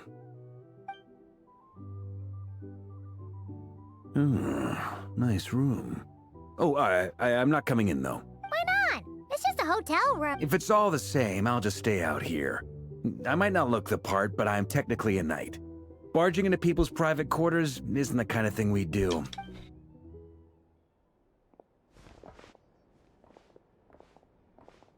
Okay, I think this is the first time we get to talk a lot with Anyway, Nefer went back to the curatorium to get some rest. But before she left, she shared some things with me that I thought you should be aware of. Firstly, although she managed to trap the Raker of Solnari inside her chess set, there's no guarantee that the power of the Ibis King is any match for one of the 5 sinners. Their powers are beyond our comprehension. It's only a matter of time before he finds a way to break out. We have to come up with a plan and take care of him before that happens. Honestly, Paimon figured that might be the case. So, how long have we got? Well, I asked her that same question. She talked for a long time, but for the most part, it seemed like she was trying to convince me how precious her chess set is. What a long and storied history it has. It felt like some kind of sales pitch, you know? The kind where you end up handing over Mora against your will? Anyway, after all that, she finally answered the question. 2 days, at most. 2 days? Oh. Holy moly! Can we even recruit enough help in that time? That remains to be seen. Which brings me to the second issue. Dainsleif is obviously conflicted about this whole thing. But given how little time we have, there's no way we can pull this off without his help. You have some history with him, right? Do you think maybe you could talk to him for us? Dude, please, I really hope that Dynasty finally actually does something for once. I feel like he hasn't been doing anything in the quests. Great. He I shows up, he appreciate does it. absolutely fucking nothing, and he leaves. All right, on to item 3. So, Albedo, Duran, and I put our heads together and came up with a plan. Can't promise it's gonna work yet, but at least it's a start. We figured we'd bounce the idea off you first. We'll explore it further once everyone's recovered. Oh, please, ask away. Oh, Paimon's dying to hear this. All right, so here's what we're thinking. In a hushed voice, Warka lays out the current plan. It's a shocking plan, but nothing can face the greatest traveler and truest travel guide in Tewa. It doesn't take you long to get behind. We felt a little uneasy about roping you into this. I mean, firstly, you're not locals, and secondly, none of us are your boss. You're well within your rights to refuse if you so choose. Roping us in? Why would you even say that? We know the stakes here. It's all of us against the Rayher of Solnari, or none of us stand a chance. I choose my words very intentionally, I'll have you know. I like to think there's an art to striking a down-to-earth tone even when the stakes are through the roof. Sir Varka, I have a few thoughts about this plan. She talks. I'm all ears. I think we can be more flexible with how the roles are allocated. In my view, the most sensible lineup would be like this. We're not gonna hear that. Okay. It's a surprise for us too. I see your point, yeah. But if that's how we're going to approach this, you'd better make sure you're ready. To be clear, I don't doubt your abilities. Far from it. I just want to make sure. Are you really willing to take all this on? I want to do everything within my power. The Rayher of Solnari is a truly fearsome opponent, and if I do my part, it'll greatly reduce the risk for everyone else involved. Well, that tracks with what I've heard. Jean's mentioned in her letters that you're so diligent it's almost abnormal. As in, most people weigh up the risks and rewards in situations like this. But you seem to just march towards danger without a moment's hesitation. Of course, everyone appreciates a fearless pioneer. But all that aside, I'm the Grand Master of the Knights of Favonius, and you're our honorary knight. She's actually I want to make sure your courage doesn't come at the expense of your safety. Thank you, Sir Varka. I should be the one thanking you. It means a lot to have you on board. I'll give some serious thought to your suggestions. Varka gives a very knightly bow and says he will see you at the hotel again later. He has arranged for everyone to meet and finalize the plan of action. In an effort to lighten the mood, he booked out the hotel for this meeting so you could all chat over a drink. As the moon rises in the sky, you and Paimon leave your room, discussing whether Paimon has any other options than fruit juice. Okay. Everyone is already there waiting for you. They are chatting and smiling. Clearly the rest has done them good. The rest. As well as existing crew, some unexpected help has arrived. Unexpected help? Still, you remain unconscious of the fact that the future of the Krai rests on what is decided tonight. Okay, please give me a break though. So many lives are at stake. You may never meet most of them, but whether they know it or not, all of them are counting on you.